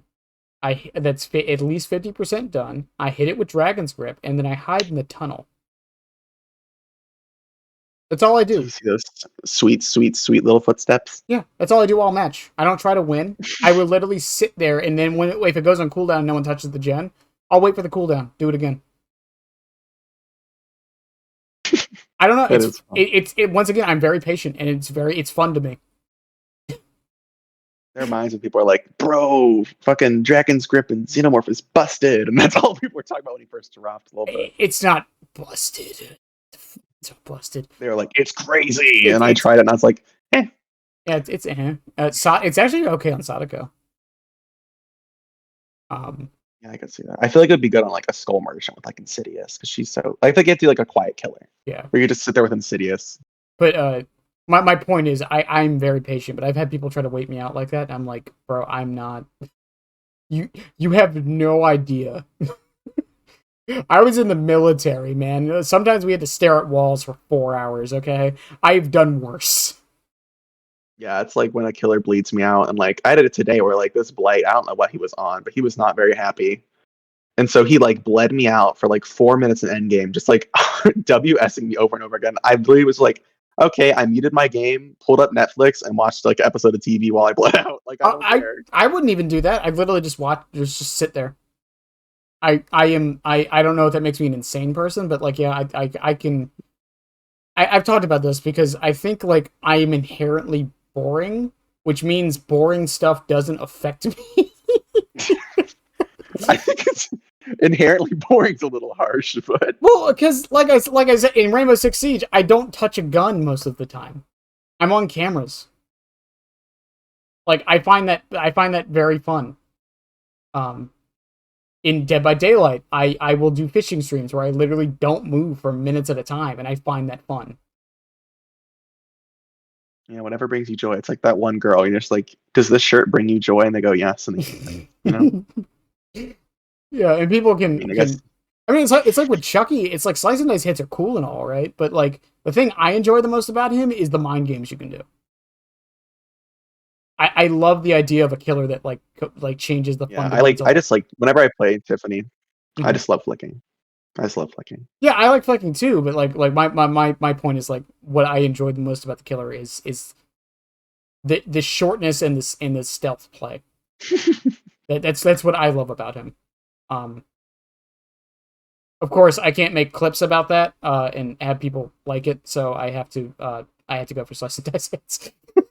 uh, Watch me stand at this. It's like I can like the TikTok audio. Watch me stand at this wall for 30 seconds and then get a hit. yeah, I mean I've won matches from standing still as Chucky. I do enjoy standing still as Chucky a little bit. I won't lie. I'm just saying like it's something about like feeling like you outsmarted them when you didn't that just brings me joy. I don't know. It's like when you're looping as a killer and you're just like walking like a survivor just randomly like vaults into you and you're like, eh. I think that's part of like I used to run Cigar Box on Clown. I still do, but Cigar Box, for those who don't know, shows you the aura of everybody within 16 meters when you're affected by the yellow bottle. One trick you can do with that is you basically make Shaq impossible for them to play. What you do is you run up to Shaq, you don't go inside, throw a bottle directly to the left of the door, stand there, wait for the invigorated to hit, and just watch. 9 times out of 10, they run right back into you. And it's I the love funniest it. shit to watch. I just love mind games when the survivor just runs right into you. Cause like I watched a lot of I'm sure if you were looking at demo mains, Monster Kill is like one of Mm-hmm. the bigger ones. I Yeah, talked yeah. about this guide earlier. I love if anyone ever needs tips on demo, just watch Monster Kill videos. That's like all you need to do. But there's this mind game that I saw him do and I started doing it at Mind Games a few months ago and I love it. Where like I don't even know how to explain this. Like you know like when you're chasing a survivor by a shack window and they're running like towards the pallet side. Mm-hmm. So right when they turn the corner, if this is for people who don't hold check spots, so you have to be like hoping they're like a little bit incompetent. So as they're running and they turn the corner, they think you're chasing them.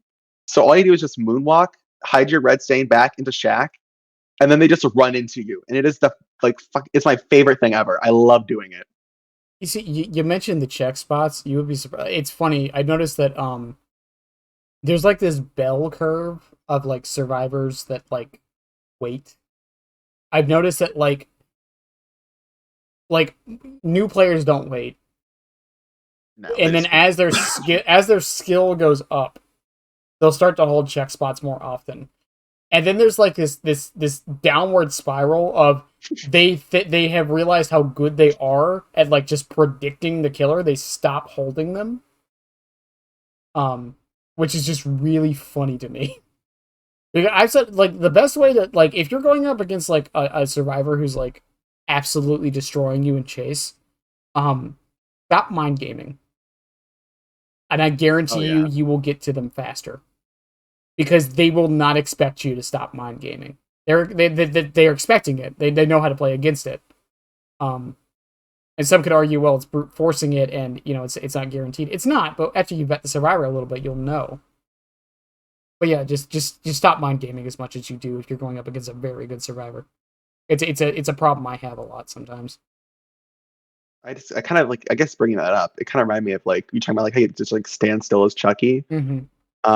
I do the same thing as demo and like Wesker, where like if I'm looping shack or a structure, I'll just sit there for a minute and like ready my power and then just fly at them and hope they're in my way. And honestly, half the time it does work. Yeah, You just you just because I mean, like they can't see you. Like what are they gonna do? And they're panicking because they think you're right behind them, especially on like a long wall. It's like they have to take the 50-50 chance, and sometimes they lose, but more as 75-25, I guess, if you want to be technical. But um, yeah, it's just a funny thing you can do, and I think Chucky's just the epitome of it. Ghostface can kind of do it, but Chucky has his own Chuck spots, so he's a little different. I love I as much as I hate Chucky, I do love the phrase Chuck Chuck spots. spots. I don't know who coined it. It wasn't me, but I think I use it more than anybody else. It's so stupid, but I love it. I just Uh, like funny wordplay. yeah, Chuck spots. There's the Chuck slide. Chuck slide TM. I really want, like, if I ever get big enough, I really want to put Chuck spots on a t-shirt. I think you should do like a t-shirt like Chuck Slide and he's like doing like the electric boogaloo or something. I don't know. I just I can imagine Chucky with like little shades and like a little disco floor. I just want Chuck spots, and then the image is just gonna be him like peeking around a corner. That's all I want. Um, You would do his like little feet like underneath the table or something. I don't know. Spitballing. uh, um, I mean, I guess this leads us into the next question, which is state of the game overall right now. I think the state of the game is kind of I would say it's the best it's ever been. Since at least since I started playing. Because like I said before, I started in April of 2022. Yeah. And so I played it for about a month and a half, 2 months before they like completely shook up the meta. Uh-huh. And like I barely have even memories of like using old Dead Hard. It was my crutch, I won't lie. But I think over time the game has gotten more healthy, and I think it's overall the best state it's been since at least I started playing.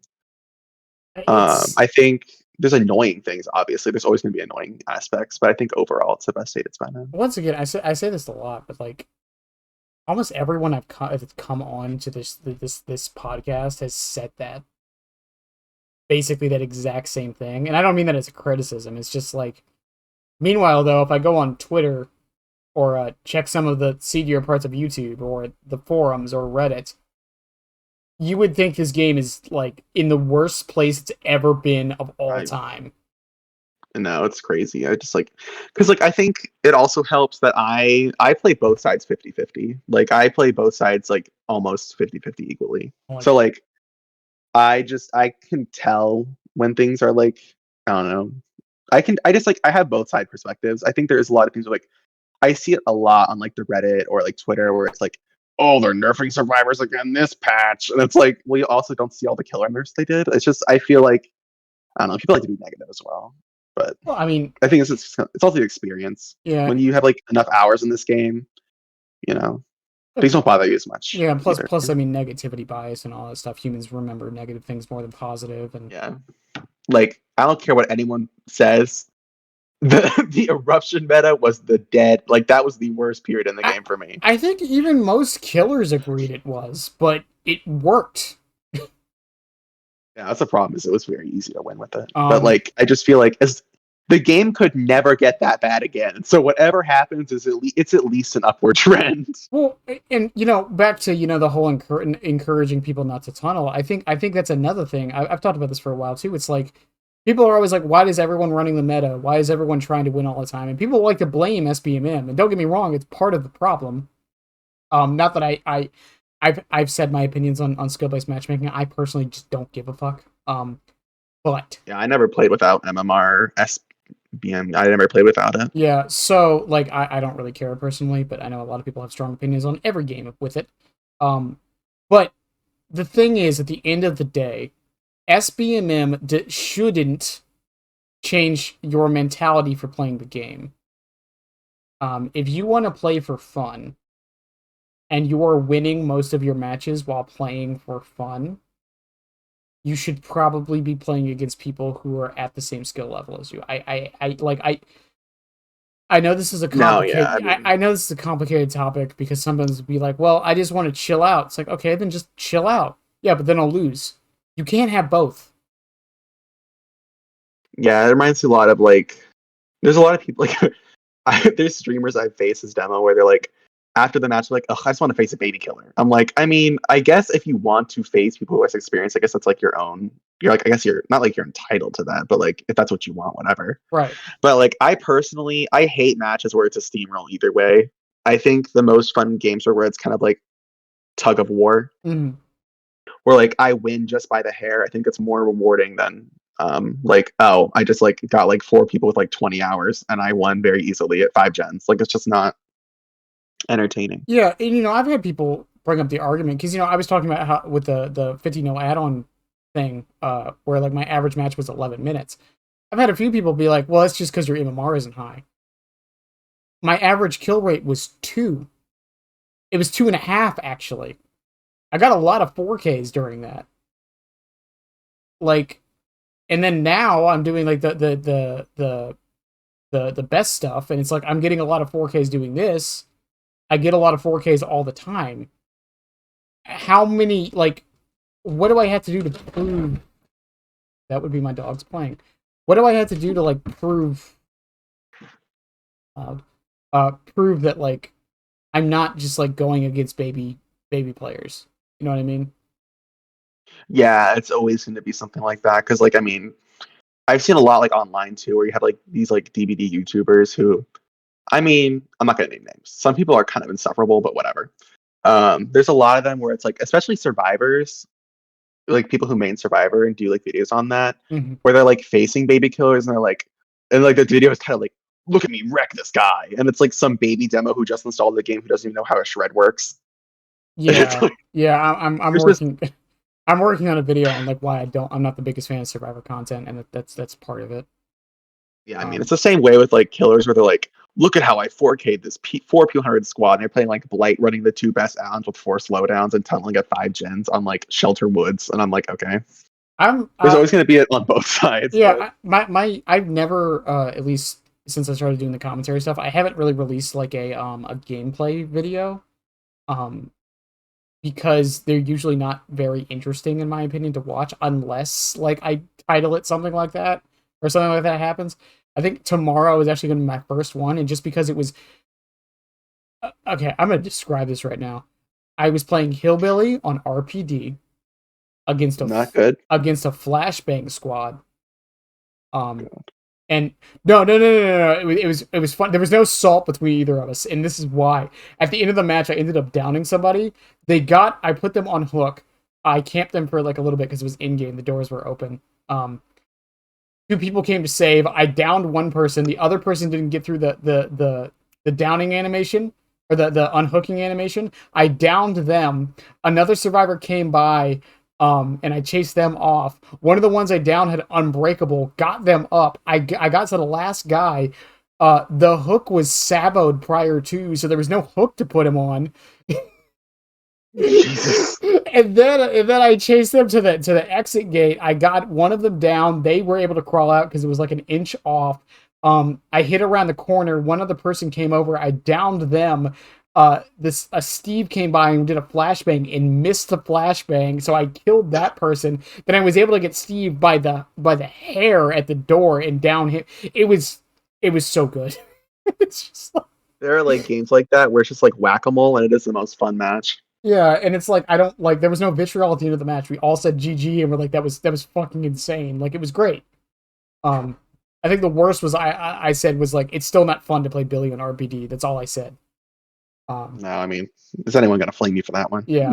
Otherwise, like I had no hate towards them, but um what did the see? Oh, it started with skillless matchmaking. But yeah, it's like I don't know. I feel like people want to have their cake and eat it too with this situation.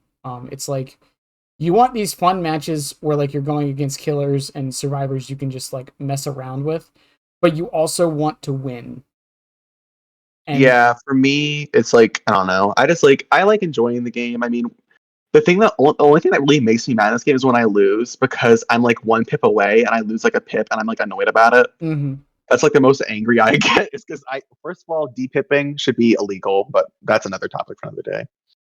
I But mean, with the way the yeah, I feel current like as long as I don't get shit on, I'm like fine. yeah, I think with the way the current system works, steep pipping shouldn't be a thing, honestly. I don't get it. I mean, it's not like it's rank. It's just literally for blood Yeah, points. if it was like how it used to be, I could understand, but yeah. Um, Like, why am I D-ranking when I'm just gonna get like an extra 100K, whatever. but yeah, it's like, and I hate to say it, at the end of the day, man, it's a mentality problem. It's Yeah, it like is. it's like I said, it's like why does everyone run the meta? Well, there's 2 reasons. Either A, they are trying to counter the other side's meta, or B, you're playing to win. And like I said, you can't have it both ways. it's like if you want to play to win, bring the best stuff. That's how every video game in the world works, right? If you're bringing a non-meta thing, you don't go in expecting to win. But people, Well, it's like, yeah. but people still expect to win with the non-meta. They're like, I should be able to win. It's like, yeah, if you're good enough, you can. Right? Yeah, it's like when you bring a meme build and like the other side is taking the game. Not like I'm not saying like taking the game seriously, but like they came to win Mhm. and like you're running like head on in like Pebble. Like it doesn't feel great. Yeah, and I hear the argument a lot where it's like, yeah, but like if I just want to chill out, like I don't have an option. It's like you don't really have that option in any game. Like it should go play Valorant for an hour on casual, on like the normal casual game mode, and tell me you chilled out for that hour, like actually chilled out. I guarantee you, at least one of those Exactly, yeah. matches, you had an Ascendant Reyna on the enemy team, who just domed you every second you just decided to look the other direction. Yeah, it's like the reason I bring meta. I mean, I do like winning. I won't lie. It's Mm-hmm. like it's nice to win, but I mainly just run it so like I can kind of chill out. Like when I'm running pain res and pop, I don't run it because I'm like want to like win the game and I'm taking it super seriously. It's just because like if I don't run pain res and pop on demo, then like within three like if I'm playing against like a competent team in which like at like the higher MMR which like I'm in, Mm-hmm. people are efficient. Yeah. And so if I don't run pain res and pop, the game's over in 3 seconds, and it's like, wow, I chased like 3 people, and now the game's done. That was fun. Like same with Survivor. If like I'm getting tunneled out and I'm not running like off the record, I'm like, wow, that was fun. He waited 10 seconds, and now I'm just on the ground again. I Yeah. just feel like I run it to have a more chill game. Yeah, but I mean, like my Singularity build is. I have my podcast Singularity build. This is a build I run when like I'm literally listening to music and just playing killer and not giving a fuck. And I don't have a single slowdown perk on that entire build. Like all I do is I because it's just an aura reading build. It's Yeah. Lethal Pursuer, Barbecue and Chili is iridescent that like gives you aura reading near the cameras when you shoot them. Save the Mhm. best for last and Rapid Brutality. There's no slowdown on that build, and all I do is I turn on a podcast or some music. I don't care what happens, and I just play the game, and I just Yeah, I follow. have a similar And I just demo follow. build. Yeah, and I just follow the auras. Like I don't know. Once again, I think it's just. And I see your point on like, well, you don't want the games to go too fast, so you run the pop and pain res. I get that. Because the game goes way too fast and you didn't really play. But I don't know. It's Yeah, it depends on your mindset. It depends on like what you enjoy too as well. yeah. Everyone's different. Well, because I've said this before, I actually don't find Chase that fun. Oh, see, I love Chase is my favorite part of the game. It's Like I love looping killers. I it, love like it's just so fun. it's most people's favorite part of the game, and once again, I'm gonna get some shit for saying what I just said, but honestly, Chase is not my favorite part of the game. The macro, What is your favorite part? I'm the curious. macro, The macro. the macro.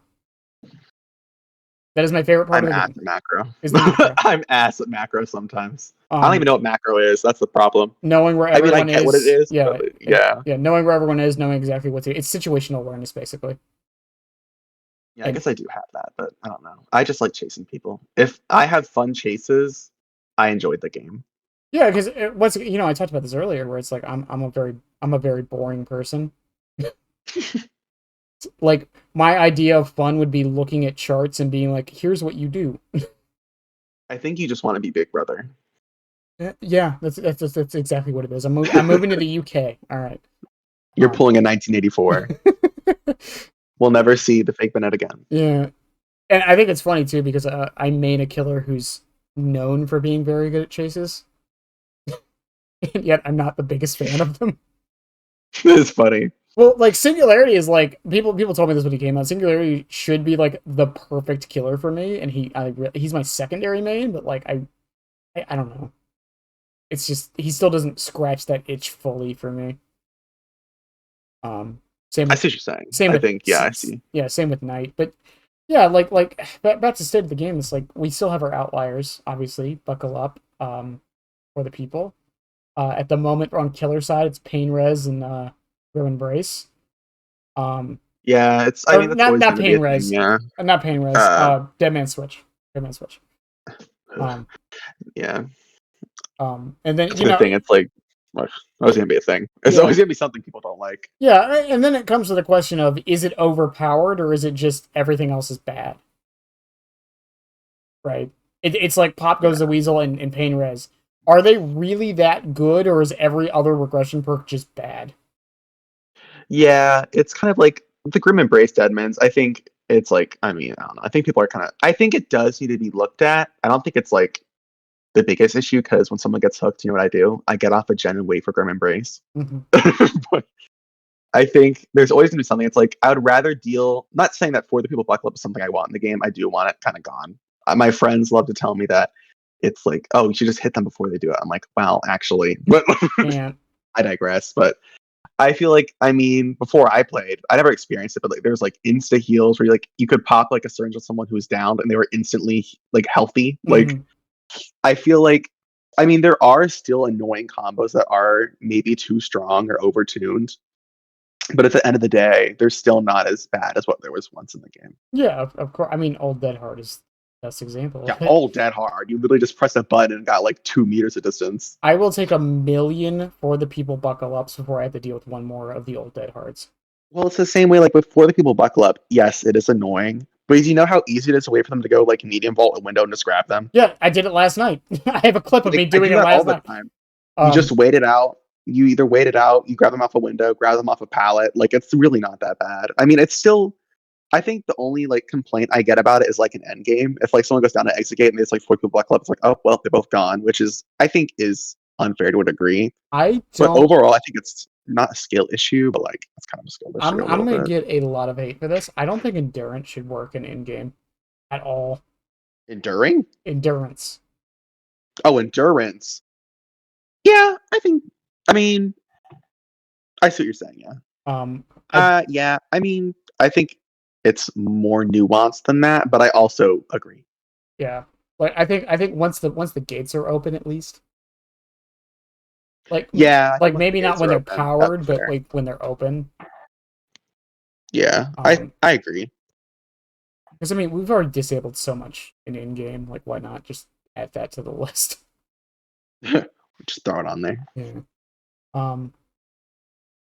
But yeah. Once again, it's just like if you go on Twitter or YouTube or whatever, everyone's like doom and gloom about the game, and it's. Yeah, it's just the way people like. Yeah, we said it earlier. It's just that negativity bias. It's just the way people are. I think. Well, you know, it's also once you've been experienced in the game, it's like whatever. Yeah, it's also like, why would you talk about the good stuff? I mean, there's that old saying about music in media. It's like, if the music is good in a video game, you won't notice it's even there. Yeah. But if it's bad, yeah, you're gonna notice it and talk about it and rant about it, right? Yeah, and also like most people have said, it's like, as much as I think more people need to praise the good stuff, it's like, what is really the purpose of praising the good stuff? Like, the purpose of talking about the bad stuff is to get it changed. So like, if you're talking about the good stuff, it's like, you just want it to stay the same. Well, just don't say anything.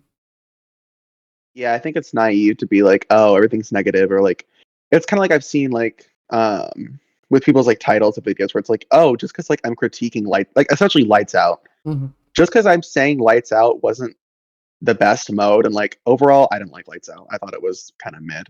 Yeah, but like just because I don't like it doesn't mean that it wasn't good, if that makes sense. I did you watch my video on it? I did not watch. I just saw the title. Oh yeah. That was basically the whole point of that. It's like I criticized some aspects of it. I said what I liked about it, what I hated about it, what I didn't like about it, and some people took that as me saying, behavior is lazy and doesn't know what they're doing, and they hate the game. Bro, people love to say behavior is lazy and you don't know what you're doing. I'm like, shut up. I want you to. Let's like what you said before. Like, I want you to try balancing this game. Yeah, exactly. It's like, And I've heard People just love to say I've statements. heard some people's balancing choices, and even mine. Some of mine are fucking insane. Like I'm not that unself-aware. I've had an idea. I had an idea or I still kind of hold this idea. I've said before that Devour Hope should be base kit.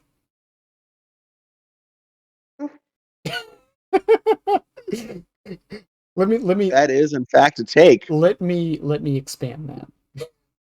Oh god, let me buckle in. I have had a take before that I think Devour Hope should be base kit, but you should double the required stacks and keep it a hex. So 10 hooks? 10 hooks. 6 for the exposed, 10 hooks for the Mori. And keep it a hex. Interesting. The reason I like that is because, one, it means every killer has a hex, which means every killer has inherent slowdown. Not much, but some form of slowdown in their kit. It means that it wouldn't affect some of the M2 killers, like Blight and Nurse. And it means that it discourages tunneling. Because you get a reward for not tunneling and camping a hook. Because you would want weird. I kind of like it. You would want to try to get to that 6 stacks as fast as possible. Yeah, it's weird, but I kind of like. I mean, I don't agree. No, yeah. Don't get me wrong; it's still a batshit idea. I'm just saying, like, the reason for the idea is there at the very least. I think killers should have some kind of hex as base kit. I don't know. It's just a me. Yeah, I kind of see people being like, "Oh, this should give base kit corrupt or like base kit deadlock." But I was like, okay. I've said base kit corrupts. The way I've always said it is, it should be 50% of the duration it is, and the perk doubles it. That'd be interesting. Yeah. Yeah. Just to stop survivors from like spawning on a gen and immediately start doing it. This just breaks my heart when I get my down and suddenly we're at 2 gens. I'm like, well, okay. Yeah. And the rule of thumb for most killer guides is always if you don't have a kill before if you don't have a kill by the time there's 2 gens up, you basically lost. It's like, oh, okay. That's 90% of my matches. All right. That is 90% of my matches. Like I was playing demo tonight, so for the footage, and I was like, well, guys, looks like we have to tunnel again. I hate it, but it's like, well, looks like we're tunneling again. I am surprised, and I don't know what this says about me. I'm surprised I get as many wins as I do not tunneling. Sorry, can you repeat that? You cut out again for me. Yeah, sorry. I said I don't know if this says more about me or not, but I'm surprised with how... God damn it. I'm surprised with how many wins I get not tunneling. Yeah. It's very strange to me. Yeah, I feel like... Yeah, because like I don't tunnel. I don't know how much matches I actually win, but like in the majority of my games, I don't go out of my way, but like I definitely try not to tunnel, and like I still win. Like I don't know, I'd say at least 50% of my games I get like a 4K as demo. Yeah, and like he's like a B tier killer, average of the pack. Yeah, that's where it should be, right? And I think people who are like, oh well, I don't win my games. It's like, well, okay, but like, I have people hate to hear that. People hate to hear skill issue, but or sometimes it's just a skill issue. It's not even just always a skill issue. Sometimes it's map RNG. Sometimes it's what the other players brought. Sometimes it's that too. There's a lot of factors. I mean, even hook placements can change the course of a match. Anyone who's played on Midwich can tell you that. Oh my god, yeah, because I was playing. Well, okay, this is like not the hill I'm gonna die on, but I'm always like when I saw that upcoming rework list and they were talking about how they're gonna rework Haddonfield, I was shocked and dismayed because Batum still exists. I hate Batum Preschool. I play on it very often, unfortunately, as killer. I just hate that damn map. And like tonight on stream, I was playing as demo, and I had like 2 back-to-back Batum games, and I almost was just like, "Bye guys, I'll see you next week." Like I hate that map. And it's like sometimes there's nothing you can do as killer on certain maps. Do you hate Batum as much as I do, where you know exactly which version of it you hate the most? Batum. It is my least favorite map in the game. If that map, like, in the worst part is there's 5 variations. So I got Batum 1 and then I got Batum 3. I'm like, are you fucking kidding me? Batum 4. Batum 4 is the one I hate the most. I hate all of them. I hate Batum so much. It is like Lampkin Lane if you could connect every tile on the map. I think because Freddy wasn't in that list of killers they're updating or change or like doing stuff to. I have a feeling that they can't touch anything with Nightmare on Elm Street. I mean, I think they can because they've reworked Batum Preschool before, and there hasn't been like Freddy content. I mean, it's the same way they could rework Strange. If they could rework Demo and like change Demo without having to like contact Netflix. You know what I mean? I think they still do have to contact them, and I think that's why like Freddy wasn't in the list because with Demo, it's like they just got through talking about getting them back, so they've been able to talk to Netflix, right? Well, I know with Freddy, they already said they have a rework plan for Freddy in the future. And at one of their AMAs, they talked about how they have one planned for him at some point. Yeah. And so I don't think it's necessarily that they can't. I don't think they have to be like Nightmare on Elm Street people. Can we change Batum Preschool? They'd be like, okay, like I don't care. Like I don't think they have to contact them. But I couldn't tell you what. It's a lot of unknowns with how the licenses work because I'm not even 100% sure. Because it's just like with the perks, it's like when Stranger Things left and they had to rename the perks. It's like really, why? Because inner strength is very important to Stranger Things licensing. Okay, yeah, I'm sure they had the copyright to the words inner strength. It's like with Demo. I'm like, is Surge to Jolt about to like fucking like is the planet quaking right now because it went back to Surge? Like, I don't feel like it was that big of a change. I still call it Jolt. I've gotten so used to calling it Jolt. It's Jolt now. I also like I don't get how they had to change all like the Nancy and Steve perk icons, but like the Demo ones were fine. But I digress. Because I don't think is Demo in any of his.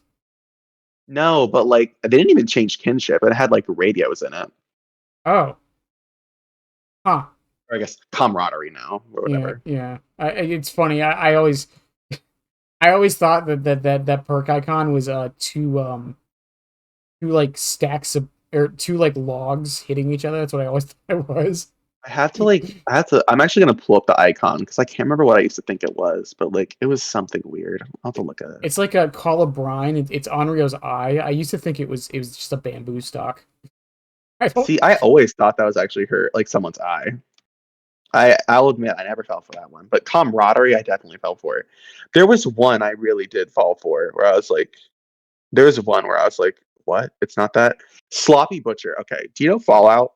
Yes. I always thought Sloppy Butcher was like a Deathclaw head. I can't lie. I was convinced it was a Deathclaw head, and then like one day I looked at it. I'm like, is that a fucking snout? Yeah, it's a pig. I thought it was a pig exclusive perk. Yeah, I never even noticed it was a pig. I literally was like, oh, Deathclaw thing, whatever. Yeah. I never even considered it being a pig. Yeah. Remember how I said my first main in this game was pig? Yeah, I thought Sloppy Butcher was one of her perks. Because I got it when I was playing her, so I was like, oh, that makes sense.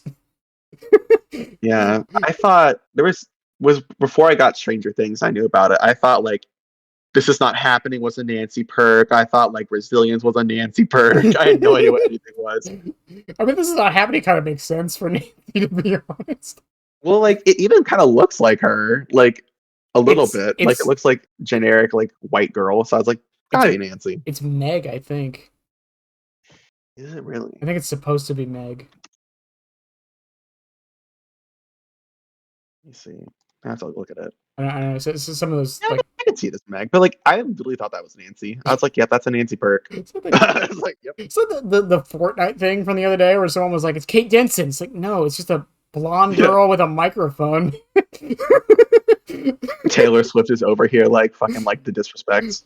Oh my god, dude! If Taylor Swift has a collab with Dead by Daylight, I think I would lose my shit in a good way, but like it would never happen. But like at the same time, let me like just sing Blank Space in the killer's face while they're camping. Fucking, oh my god! Kobe off the hook. The new killer release for Dead by Daylight is Taylor Swift. Yes, it's like people want like dancing emotes. I'm like, if I'm playing demo and someone Kobe's in my face and starts hitting the Gwitty in my face, I'm gonna DC. I just, oh, man.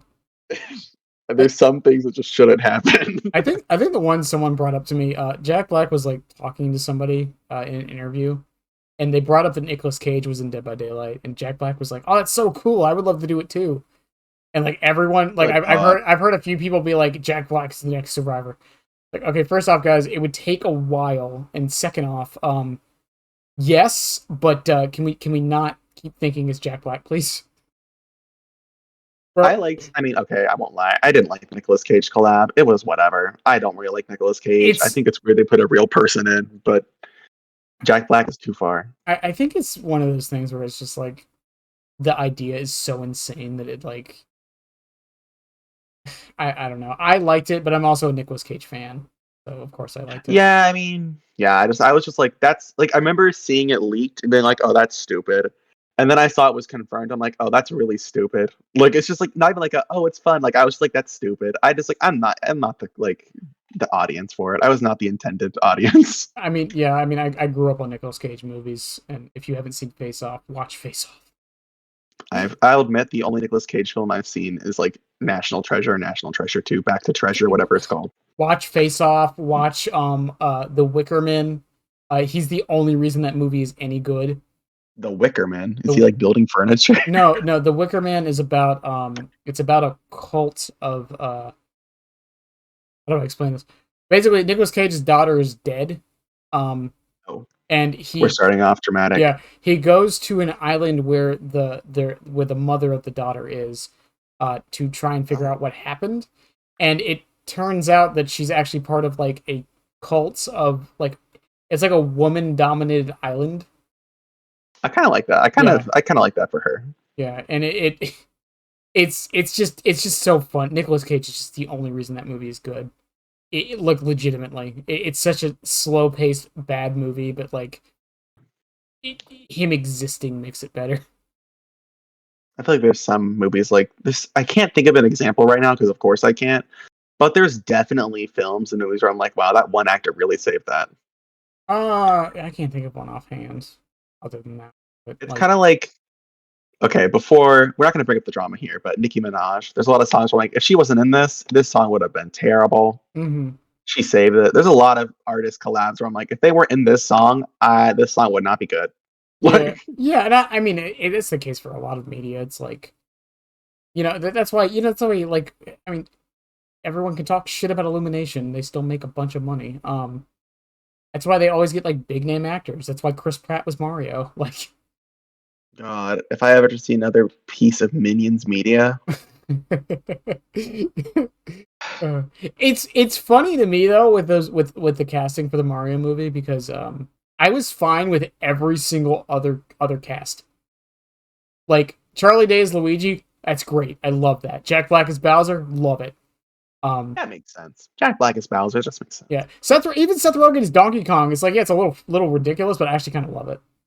Chris Pratt as Mario though, that's just like super boring. Yeah, why is Chris Pratt like? I think that's the thing too. Like, as going back to my Jurassic Park and Jurassic World, love those movies. Chris Pratt was good in those movies. I liked him in the movies. Chris Pratt does not have to be in everything. Okay, like I don't know why the world suddenly decided that Chris Pratt was like the hottest piece of like media, but like. There was a point where everyone was just fucking loved Chris Pratt. It's funny too. Do you know what Chris Pratt's first like theatrical movie was? No, I actually don't. He wasn't even the main actor. It was I might be confusing this with somebody else. I'm pretty sure it was him though. He's in Jennifer's Body. Jennifer, I don't even know. This is terrible. I don't know Jennifer's Body. Jennifer. It's a movie with Megan Fox. Megan Fox. I know Megan Fox. Everyone knows Megan Fox. But yeah. He had like one scene of him being a drunken teenager. That was his first theatrical movie. I could be misremembering if it's Chris Pratt, but I'm like 95% sure it's him. Someone will correct me, I'm sure. But yeah. So back to Dead by Daylight. See, What do you mean? I love talking about Chris Pratt. I said this at the start of this, and I tell this to everybody. Like, we tangent here, okay? It's a podcast. That's what this is about. It takes special people to go from DBD to Chris Pratt as the Mario voice actor. um, Demo's power level. You kind of alluded to it earlier. You'd say about B tier, and I know most people are like Demo is like perfectly balanced in like the kind of the barometer for like every other killer. Mhm. Thoughts on that? I think I think when I started, I would say Demo's mid tier. I think he unfortunately is kind of drifting downwards. I mean, we'll see where this number rework does with him, but I think a lot of people's arguments about not buffing Demo is that, oh, he's like the middle tier killer, you can't touch him. And I'm like, well, I think Demo is balanced. I don't think the fact that he's like the middle quote unquote tier killer means that he can't be like buffed a little bit. Like just because he's balanced doesn't mean he has to be like weak. If you know what I mean? Like I'm not saying throw Demo to like S tier and make him be able to like destroy every palette on the map, but like I think. I think Go it ahead. shouldn't be an excuse to not make him stronger. I think the argument people have with him being balanced isn't even necessarily around his power level, but more so um, his and his fun factor to play as and against. He's like that. Demo, like I love playing against him. Demo's my favorite killer to play as and against, that hands down. that's what I'm saying. Like he's the very rare case where most people agree that he's like middle of the road, like fun to play as and fun to play against. Because it's like Hillbilly before his rework. It's like a lot of people didn't like playing him, but a lot of survivors like playing against him. Um, Yeah, exactly. Nurse is another good one. A lot of people like playing Nurse. Most people don't like playing against Nurse. Um, Chucky and Wesker, I think, is an exception too. I think Wesker's a weird one because I think it's like 50-50 from survivors on whether or not they like playing against Wesker. I'll never understand. I love Wesker. I don't get why people hate playing against Wesker. I think it's the same thing with Billy. I think they don't like playing against good Weskers. That's like the thing. I like playing against good Weskers. I mean, personally, but like, yeah, I feel like people just like it's like with old Hillbilly, like you said. I think people just like playing against weaker killers. Yeah. Well, not even then. It's like a lot of people don't like playing against Clown, and he's not that good. A lot of people don't like playing against Trapper, and he's one of the worst killers in the game. Yeah, Um, but it's very weird that I haven't really been able to figure out what the fucking the equation is to crack it. But like I said, Demo's just I feel like a good barometer for it. It's like he has counterplay. You can dodge the shred most of the time. And you know on we the haven't survivor talked about side, Crush Tech yet. yeah, the survivor side, like that's the biggest thing they had to deal with is the shred, like in chase, anyways. Um, Yeah, he has a teleporting power, but you can stop it, right? you can literally delete it. Yeah, you have control over it. And then on the killer side, it's like you have map mobility, you have information, kind of, and you have a chase power. Fly people and hit them. Yeah, and there's skill expression in all of those things. So it's like that's why I think he's like the perfect barometer. Yeah, I would agree. I think he's balanced in the fact that he's fun to face and play against for most times. Most people would say he is. Mm-hmm. And I think it's because he's not oppressive, but he's also not like extremely weak. Yeah, yeah, I definitely think that's part of it.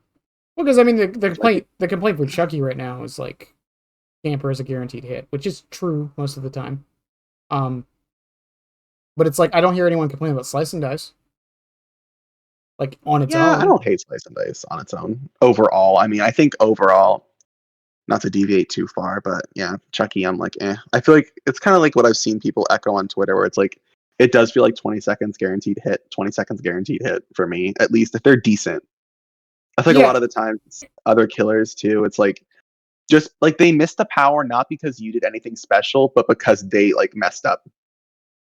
well, yeah, and you know, I had this. I didn't have a debate. I was talking to this with April on Twitter because I posted that question where it's like, um, and I think me and Heck talked about it a bit too. It's like, is dodging counterplay? I think Okay, dodging with prediction is counterplay. well, because you're a demo main, so if someone dodges your shred, Is it because they were good and predicted it, or was it because you messed up and didn't predict them predicting? I think it's both cases sometimes where it's like, because like I mean, there are players I play against where like it depends also what they do. If they just like dodge my shred by just like hearing the hiss and moving, I think that is counterplay. There are times where like I predict they're gonna move, and then they like I'm gonna predict that they're predicting, like I'm predicting their prediction, Mm-hmm. and I correctly like predict them moving, and then they just don't do it because they're like a baby survivor, and I'm like, oh, well, I just missed because they didn't actually dodge. Well, yeah. I mean, what's the I wouldn't say that's counterplay. That's me just like trying what? to like be Yeah, like mega mind. what's the old expression is a black belt doesn't fear another black belt, they fear a white belt Yes, because yes, they exactly. don't know what they're going to do. um I think it's a situation of that, but it's like I said, it's a weird thing because I hear people talk about counterplay all the time. It's like no one like dodging never really gets brought up a lot because if you ever mention dodging a power, people just dismiss it. Yeah, I it think it depends on the power itself as well. Like I think dodging a demo shred is either than dodging, like for instance, a Chucky slice and dice or dodging like a xenomorph tail attack. mm-hmm, It just depends because I feel like specifically with demo, his power is very well telegraphed. mm-hmm. Like when he's getting ready to shred, you're not like caught off guard. It's like he's hissing at you and his mouth is open. Like it's not something that's like a shock.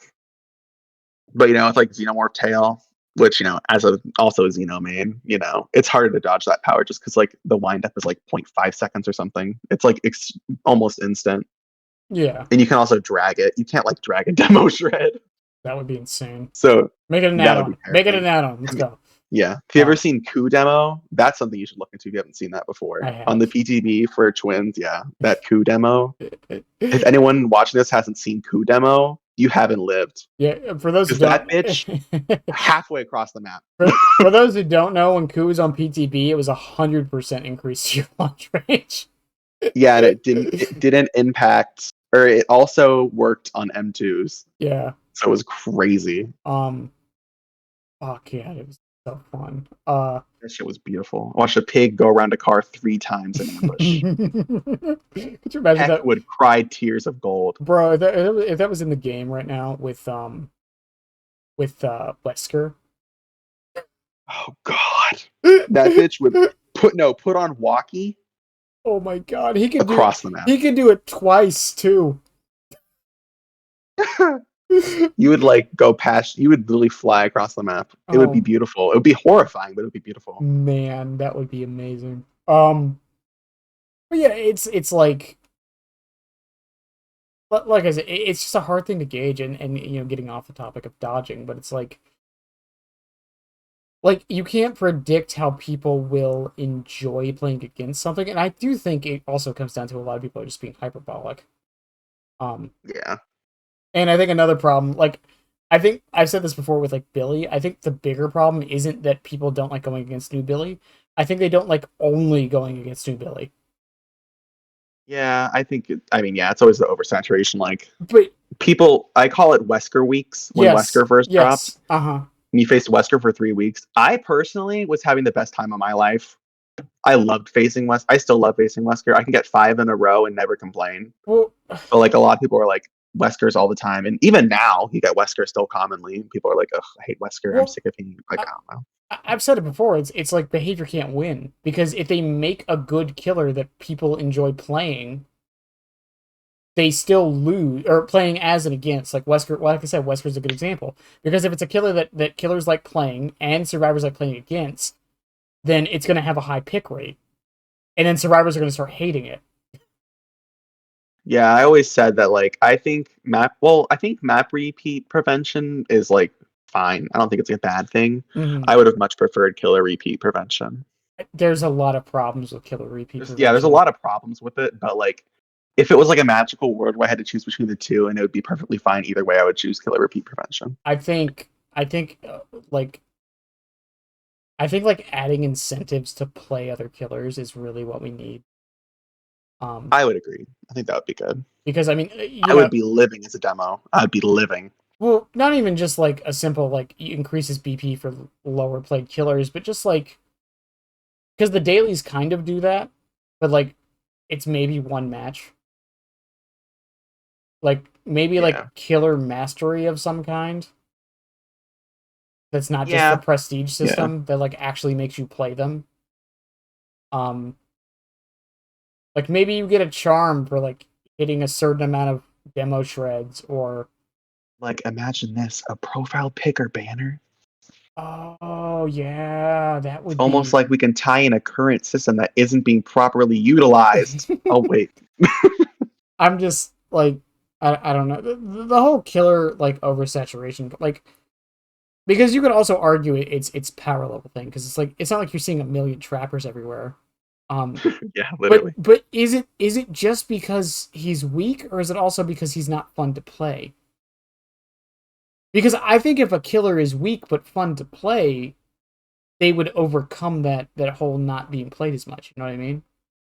This is the thing with like Nurse. Like Nurse is the best killer in the game, but you don't see everyone playing Nurse all the time. Yeah, She's artist is actually like pretty uncommon. yeah, artist is another good example. Artist isn't bad at all. You don't really see her that much.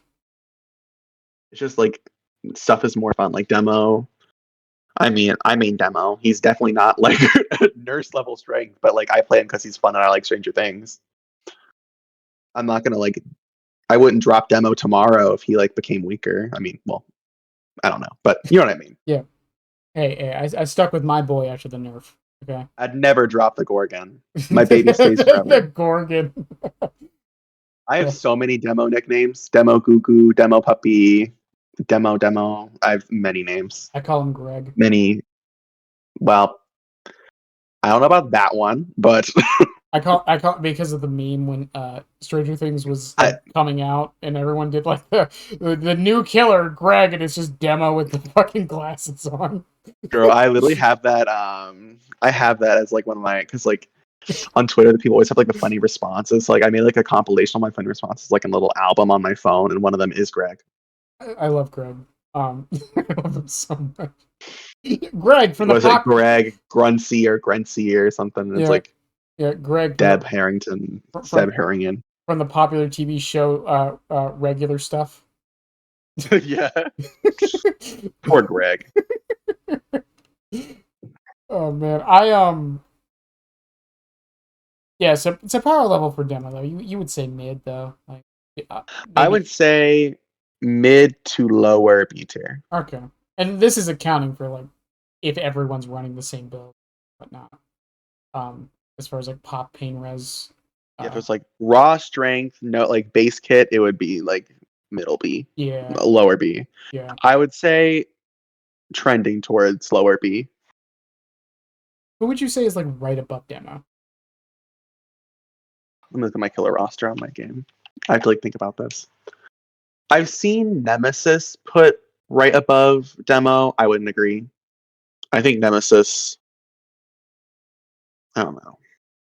It's so hard. Nemesis is a weird one to me and Horser were talking about that, but Nemesis is a bit of a hard one to rate because you also have to take into account the possibility of the zombies. Yeah, it's a zombie possibility, and then also like how quick are you getting your power to tier 2 and tier 3? Right. I feel like if I had to like sit here and like say who was directly above Demo, oh, it's so hard. Ugh, It doesn't have to be ugh, pin perfect exact, just not like pin perfect, but like I guess I would probably say Nemesis is around there. I think Knight is around there. that's an interesting pick, but okay. I would put Knight around Demo, that Nemesis around Demo. Yeah, I guess those two. Yeah, okay, fair enough. Fair. I just curious, just to give people. Maybe even Wraith. I'd put Wraith around Demo as well. Yeah, because I mean, like, just saying like, oh, demo's B tier, okay. What's the relative context to that? You know what I mean? Like, Yeah, I'd say Wraith, Knight, Nemesis. okay. All right. Next one would be tips for new demo players. And when I say new, I need to make this very clear. I do not mean someone who just booted up the game and it's like demo puppy and then just started playing them.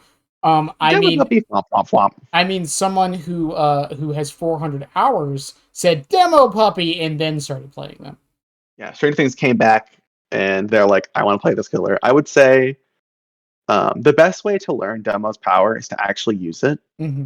So generally, don't run save. I think it doesn't even work anymore. Save, yeah. Yeah. I guess it doesn't work anymore as well. People are still going to run it. I've seen save on blights, so do with that what you will. I run save on Chucky. Well, there's that too, I guess. Straight to hell. But yeah, I'd say use your power. Like, just fuck it up. You're like, I always say, demo is a killer not a lot of people play because you aren't going to go into a game and win because you're playing demo. You have to be like competent with the power and know what you're doing, and you aren't going to know what you're doing until you just like fuck it up a bunch. Right. So just like use the power, hit the wall, run Muse Guts, slam into shit. You'll hit someone eventually. Yeah, I mean, I would say that for most killers, and like I said, I run save on Chucky, but I have a reason for it. I'm not one of those people who like never goes for the obsession. There's just a really cool combo you can do with Chucky that kind of requires save, where you can down someone in literally 5 seconds. Oh yeah, it's like when people are like, actually, you should run save on demo so you can get 8 stacks and hit them with M1 and immediately shred after. And it's like, well, okay. You can, and I think it's viable. Here's the thing with save. I think it's better on Chucky, but here's the thing with save, and I've said this for years. You do not need 8 stacks. 4 stacks is more than enough to accomplish what you're trying to accomplish. Don't get me wrong, 8 is great. It rhymes, of course it's great. But you don't need 4 stacks or more than 4 stacks for most of what you're trying to do. Even if it's just catch up to them faster. Don't avoid the obsession. And by the way, the save changes were stupid. I'm on the fence of it being stupid or not. It wasn't enough, and I think it discourages people from even wanting to chase the obsession. Yeah, I agree and disagree. I think I agree with what you said, where it was like, I think they should have kept the interaction of like any health state loss period. Mm-hmm. I think they should have kept that, but I also think that the save buff was a good overall thing. I think at the end of the day, if I put myself in a doorway between the killer and the person they're chasing on the obsession, they're gonna have to hit me. So, like, you say that, to an extent. You say that, and I have seen people who will refuse. I think it also just does depend, but I do agree that it wasn't enough. I think they should hit it a little harder. Without like completely ruining it. Yeah, there's a clip of a Death Slinger. This is before the nerf. He speared the obsession and literally waited the entire 20 base seconds for the chain to break, so he didn't lose 2 stacks. My favorite one was a Demogorgon carrying someone, and the obsession blocked the hook with their body, and the Demogorgon dropped the person they were carrying. That was my favorite. Yeah, it's one of those perks. I feel like you can tell who's using it because, like I said with me, it's like because it's my favorite perk of the game, and I you can tell when I'm using it. I'm not like completely avoiding the obsession. I know exactly how many stacks I need and how like the percentages and all that stuff. Versus someone who's like trying to leverage it as much as they can for like just to have the 8 stacks. Like, there's a difference between avoiding the obsession to not lose the stacks and knowing when it's fine to lose them. Yeah, I've done the same thing where it's like, like people who would use save on demo, and they'd be like, fuck it, I'm just gonna M1. I have 8 stacks, or like I have 6 stacks, whatever. Yeah. It's not worth me like missing 10 shreds and taking like 30 seconds to down one person. Yeah. I think like actually why because I'll admit I'm gonna come out on this podcast right now and say I used to run save on demo. When I was learning demo. Oh my god. I did it. You just said don't do that. But I will preface, I think old save was good when you're learning demo. Because if you suck at demo, and if you start with demo, you generally probably will suck at demo. Mm-hmm. And you aren't running save, you are going to lose a lot of games. So save was nice when I was like you know what? I just have to M1 here. It was like, I mean, I would say now, instead of running save, you should just run like sloppy or something. But I would say sloppy now is kind of like what I would replace save with as a baby demo. I think sloppy is nice until they nerf mangled in like a week.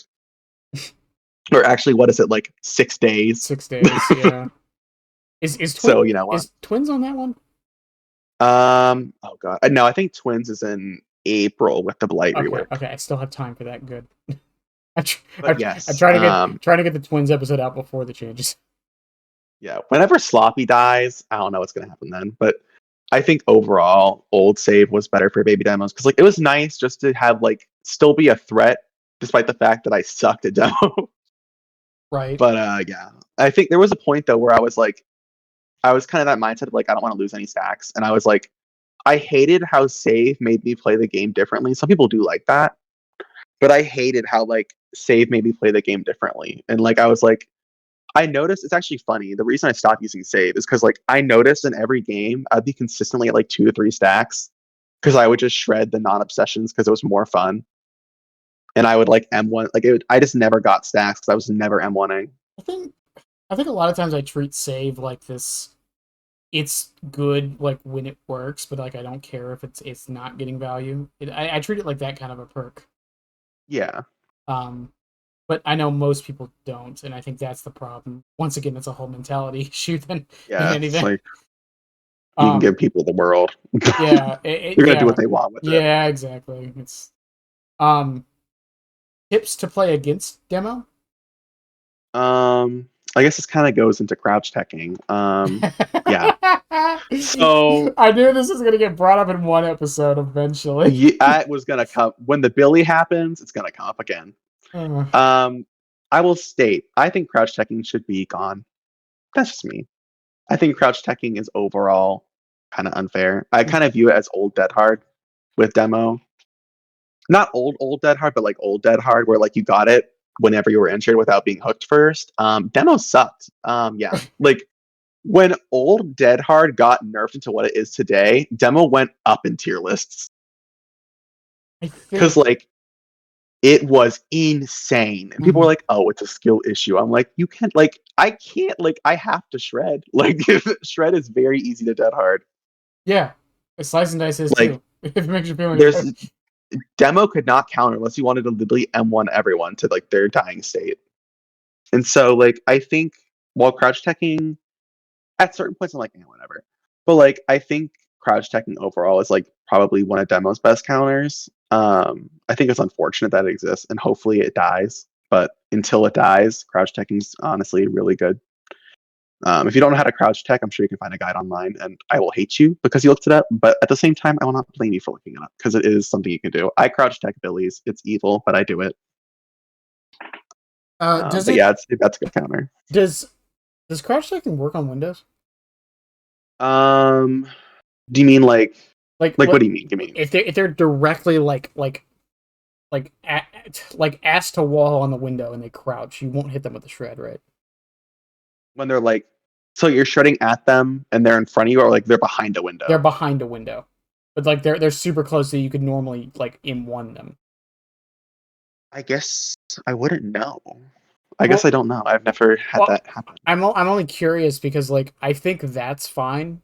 Like I feel like if they're like as close as they can be to the window and they crouch, I feel like they should dodge it. I think that's fine. Yeah, it's mainly the issue with like the easiest way to crouch check a demo that is like 100% it's going to happen. Same with Billy, is if demo is shredding at you and like say you're down a staircase. If demo is at a higher elevation than you are when he shreds, so he's shredding downwards and you crouch, it will never hit you 100% of the time. Oh yeah, it's just because of the hill hitboxes work. Yeah. Yeah, and then crouch teching actually not at like hills. Like people like if you're going to shred someone, they'll crouch tech right at the corner of a pallet, and you just shred right past them.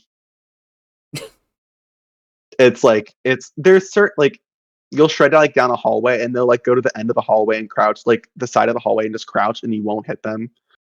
I think for Hillbilly, I'm not saying it's fair for Hillbilly. I don't think it should work on any killer, but I think for Hillbilly, it's like Hillbilly does have an instant down. And so while it still isn't fair, I think it's arguably a little more fair. With demo, it's like I don't know. It's a single hit. It's funny single health state. when Plot Twist came out. That's what I thought it did. I thought it was basically just crouch teching the perk. Not that I'm saying it should be. I don't think like you should instantly get back up, but like that's what I thought it was. I thought it was gonna be cool to like dodge like. You ever did you ever see the Matador tech? Yes. That's my favorite. But yeah, I think that kind of swings back around into the whole like is dodging counterplay, and it's like, is crouch teching technically counterplay? It is, unfortunately, technically counterplay. I think it is unfair counterplay because you can't. I mean, I think the problem with crouch teching is that obviously I could just M1 you, and the crouch teching doesn't do anything. And the problem is the people who do crouch check also complain that demos fake power. Like they'll fake their M2, but it's like at the same time, well, you're gonna crouch check me anyway. So like, yeah, I'm just gonna M1 you anyways. And it just makes it more boring for both sides. That's like the people who complain about Pyramid Heads at zone. It's like, yeah, because his power is easy to dodge. Of course he's gonna zone. Easy to dodge. It's like, of course he's gonna zone. Why wouldn't he? It's like, oh, but it would be more fun if he went for the M2. Yeah, but he's gonna miss and look like an idiot the whole time. I'm sure it is more fun when the Pyramid Head misses his power 6 times in a row because you're obviously dodging it. Yeah. My next video tonight, this is gonna date this, but my next video tonight is literally about is M2 faking healthy for the game, and it's me going over that exact concept. Yeah, I just feel like crouch tech should be changed. I don't think it should really exist in the game as a function. I think it's unfair. Mm-hmm. And it's going to make it more boring for both sides. Because, like, guess what's going to happen if you crouch tech a Billy 6 times? He's just going to M1 your ass. And that's not fun. But that's the thing. With the Billy rework, it's like they gave you overdrive and it encourages you to use it. Like we said earlier, it encourages you to use the chainsaw more often. So they don't M1 as much. Because arguably it's more fun to loot Billy when he's using his M2 only. And if everyone starts making it so his M2 is impossible to hit by crouching, he's not going to use it anymore. Yeah, they're just going to M1 you, and you're like, Millie. Millie. I forgot Millie was a thing. Are you going to call me Memo? Memo. I mean, because I mean, like, I fake my power with Chucky sometimes. Weskers fake their M2s. Demo fakes it. Deathslingers fake it. Some Huntresses fake it. Huntresses not as much because it's a bit different, but same with Deathslingers. A lot of Deathslingers don't fake it, but I know Deathslingers that do. I'm one of them. I know. Yeah. I know about you. You know about it. There's a YouTube video of it, of me doing it and winning like 3 matches with it. Zapples would be crying. I won 3 matches in a row, never firing a shot as Deathslinger. My only slowdown was Jolt.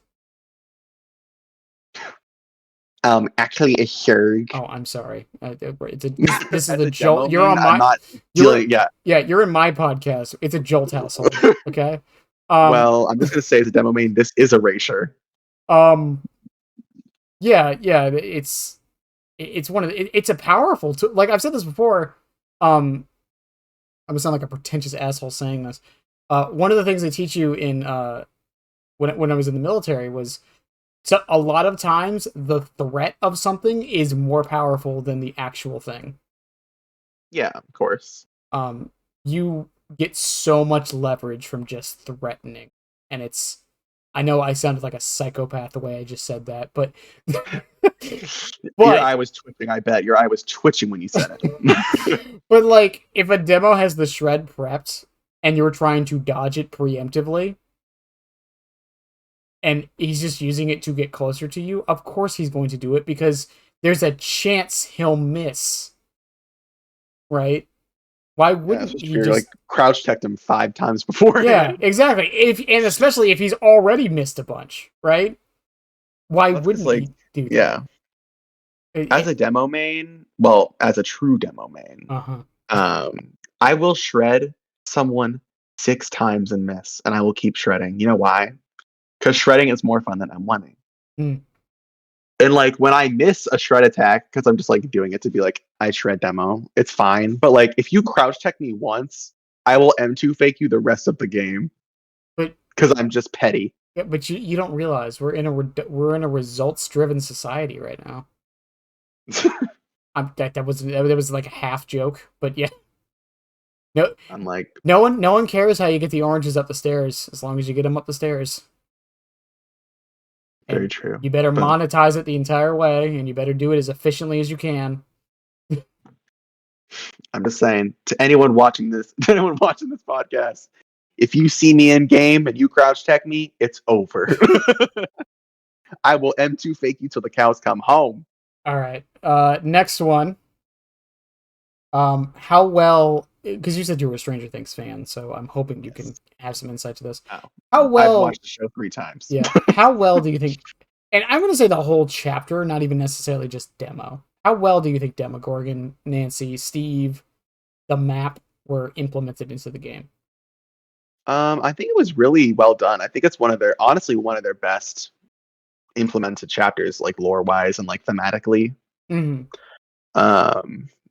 Honestly, I mean, I've seen kind of like because there's one point where I was like looking at like not old people, old demo concepts people had made before he was announced. Mm-hmm. Where like you could like you can make like lockers portals, and like when someone like goes into a certain locker, they get like sent into an upside down version of the map. And like I think, well, that would have been interesting. It wouldn't have really worked, TBH. But I mean, I think Demogorgon was implemented very well into what the DBD game is. I feel like Nancy and Steve's perks overall thematically make sense for them. I mean, inner strength, whatever. What are Nancy's perks? Nancy was not breaking apart totems in the show, but I'll let it slide. What are Nancy's perks? Inner strength. What are the other two? Inner strength, situational awareness, or not situational awareness. Maybe that's what it is. No, it is. It's situational awareness. I love that perk actually. But and then fixated.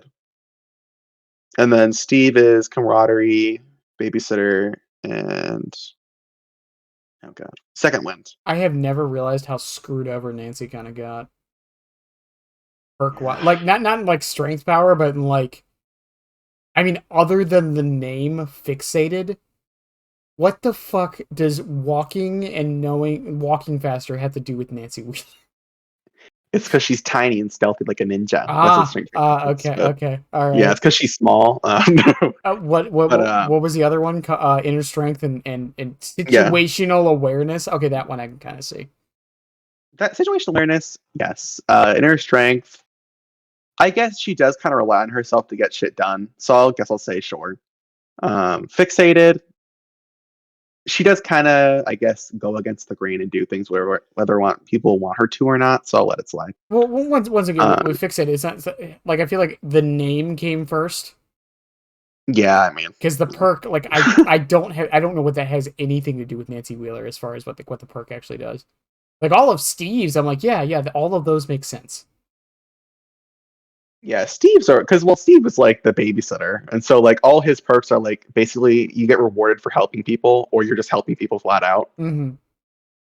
And then I think Nancy's perks, I mean, I think they do overall still make sense for her because she is kind of like, I wouldn't say she's a loner, yeah, but she is like it's like one of her perk descriptions: better to ask for forgiveness than permission. Yeah, she kind of does her own shit and doesn't care whether or not you're involved. Yeah, that's fair. Demogorgon's perks, I think Demogorgon's perks, while they don't work on him like Jolt or Surge, I think his perks, honestly, I really like how they work. I think the fact that they all kind of impact generators makes sense for him, like lore-wise and thematically. I think it's really cool. What is it? Mindbreaker and... Yeah, it's Mindbreaker, Fearmonger. Cruel Limits is Claustrophobia, and then Jolt, Surge. Let me just say that I know we debated Jolt and Surge. I still think Mindbreaker is a better. Oh, absolutely. Mindbreaker sounds sick. I think Mindbreaker is so much of a better name than Fearmonger. I'm not gonna lie. I get what they were. Surge too, because like I think Surge is like an overwhelming electrical power. Jolt's kind of like ow, it shocked me. Yeah, but they both like mean the same thing. So I think like But like, in I'll let it essence, slide. yeah, But I definitely think Mindbreaker is way cooler. yeah. And then And then cruel limits and claustrophobia. I think cruel limits sounds better. I think claustrophobia makes more sense for the perk, but I like Cruel Limits as a name better. Yeah. Speaking of cruel limits, by the way, I'm just gonna say this. I think it is a highly overlooked perk. I think, yeah. I mean, I think originally it sucked. I think with the buff they did, it is way better. I think the only problem it has is if you go to Gideon's. Oh, well, yeah. It is very map dependent. I um, think if it was like, I think it's what, 30 seconds right now? yeah, it's 30 seconds. I kind of wish it was 45 seconds, but like you'd have to test it out. Yeah. But like on like Billy, Oh, yeah. run Billy with Tinkerer and Cruel Limits. Bubba. Yeah, Billy or Bubba with Cruel Limits and Tinkerer, because you know when the gens are about to pop, so you can start heading that way and wait for it to pop. And then they have nowhere to go. Um, And then to kind of go back to that, the map, I think I really like Hawkins Laboratory as a map. I think, oh, okay, let me rephrase that. Thematically, love her. She's my favorite. It's my favorite map in the game. mhm. Gameplay wise, ass. I I wish Hawkins had less pallets and they were more safe. I like Hawkins because I think it is. I've said this before. I actually enjoy RPD. I'm one of those weirdos. RPD is like my second favorite map. Don't worry, you're Well, in good company. the reason I like RPD, and I've said this before, is because of how consistent it is. The palettes spawn differently, but for the most part, the map is exactly the same every time you play on it. Which means you can learn it, and there's cool little things you can do because you know the map. And not to say you can't do that on other maps, you can to a degree. Yeah, like where like loops spawn or like where I guess Yeah, tiles spawn. yeah, but like I can't like do a 3-room wraparound because I know you're gonna go to the left. You know what I mean? Yeah, I see what you're saying. I agree. I Yeah. think It, RPD is probably I'd say RPD in the game is probably the most static. um, but I think Hawkins, it's not fully the same, but I think Oh my god. it's but Hawkins is a fucking RNG mess. but I think the main like I don't know how to explain it. I know the map. Like I played it enough that like I've learned like how the map spawns, and it never really feels RNG to me for some reason. I don't know. It's I not think, yeah. like it's I static see what you're enough saying. that like I enjoy it, but it's also not so RNG dependent, at least in my opinion, that I like. Despite I can't figure the map out. I think my biggest issue with RNG for Hawkins is the door spawns. Oh yeah, that's true. I mean that's. Because, okay, as a demo main, Mhm. it is very important to me that Demo is decent on his map. Because Demo was homeless for like almost, what was it, like 2 years? Give or take, yeah. Demo was homeless for a very damn long time. And when I brought Demo home, he was not happy at the situations, okay? Things had not changed. It was terrible. Like the fact that Demogorgon like will shred down a hallway and a random door is open, so it's just completely like that map is terrible for Demo. It's awful. And I just wish the RNG was better, I think, in terms of like opening doors. I wish doors were static Well, IMO. I mean Larry's has the same problem. Because Yeah, Larry's is similar. there's the loops on the corner with the like the L and the pallet that spawns there. Um, if the door isn't open on both sides of it, the loop is a god loop. If it is open on both sides of it, that loop is fucking trash. Literally. Like, and it's so insane. And this is what I was talking earlier, where it's like RNG screws you over a lot in this game, and it's Yeah. like, like sometimes you just gotta take the L with the RNG, man. Like you just do. Yeah, there's this reminds me of this time I actually was playing as Tiffany, so this will make you interested. Uh-huh. So I was playing Tiffany, and I was on, I think it was Ironworks of Misery. And this, so like the tile that spawns with the pallet in between the trees with like the crates on it. Yeah. That directly linked into the. Okay, this is terrible. I don't know the name of the tile. It has like I can't even describe it. It's like that tile where like the window spawns with the palette, and it's like kind of like an inner area. I can't describe it. But anyway, basically this palette between the trees and the crates directly fed into an extremely strong jungle gym. In the entire game, anytime I got anywhere near this P100 Nancy, she would just run to this loop and like I couldn't do anything. And so like she spent the entire game trying to like hump this loop and I would just leave her. I And I think it's just there's some times where like the RNG, it's like, god damn, like I don't it's kind of like talking about the heck. I don't want them to remove RNG because it's like the most interesting part of DVD. I think it makes it more fun. mhm. But there's sometimes where I'm like, ugh, I ugh. I was playing Bubba on Asylum once, and it was Shack with the window connecting to a 4 long wall jungle gym next to a hill connecting to a TL connecting to the main building. Bubba died that day. I literally could not catch any of them. Well, it's like that's why a lot of people don't like the new Mac maps. I like the new Suffo Pit because I hate old Suffo Pit. When you're playing on old Suffo and like there's 5 connecting windows in that center area, you literally just want to like go next. Like, Once again, I mean, I don't even think I even have to ask this, but what maps do you hate and love as Demogorgon? um, Hawkins is bittersweet because I like playing demo on Hawkins because I feel like I'm in the show, and then I hate it.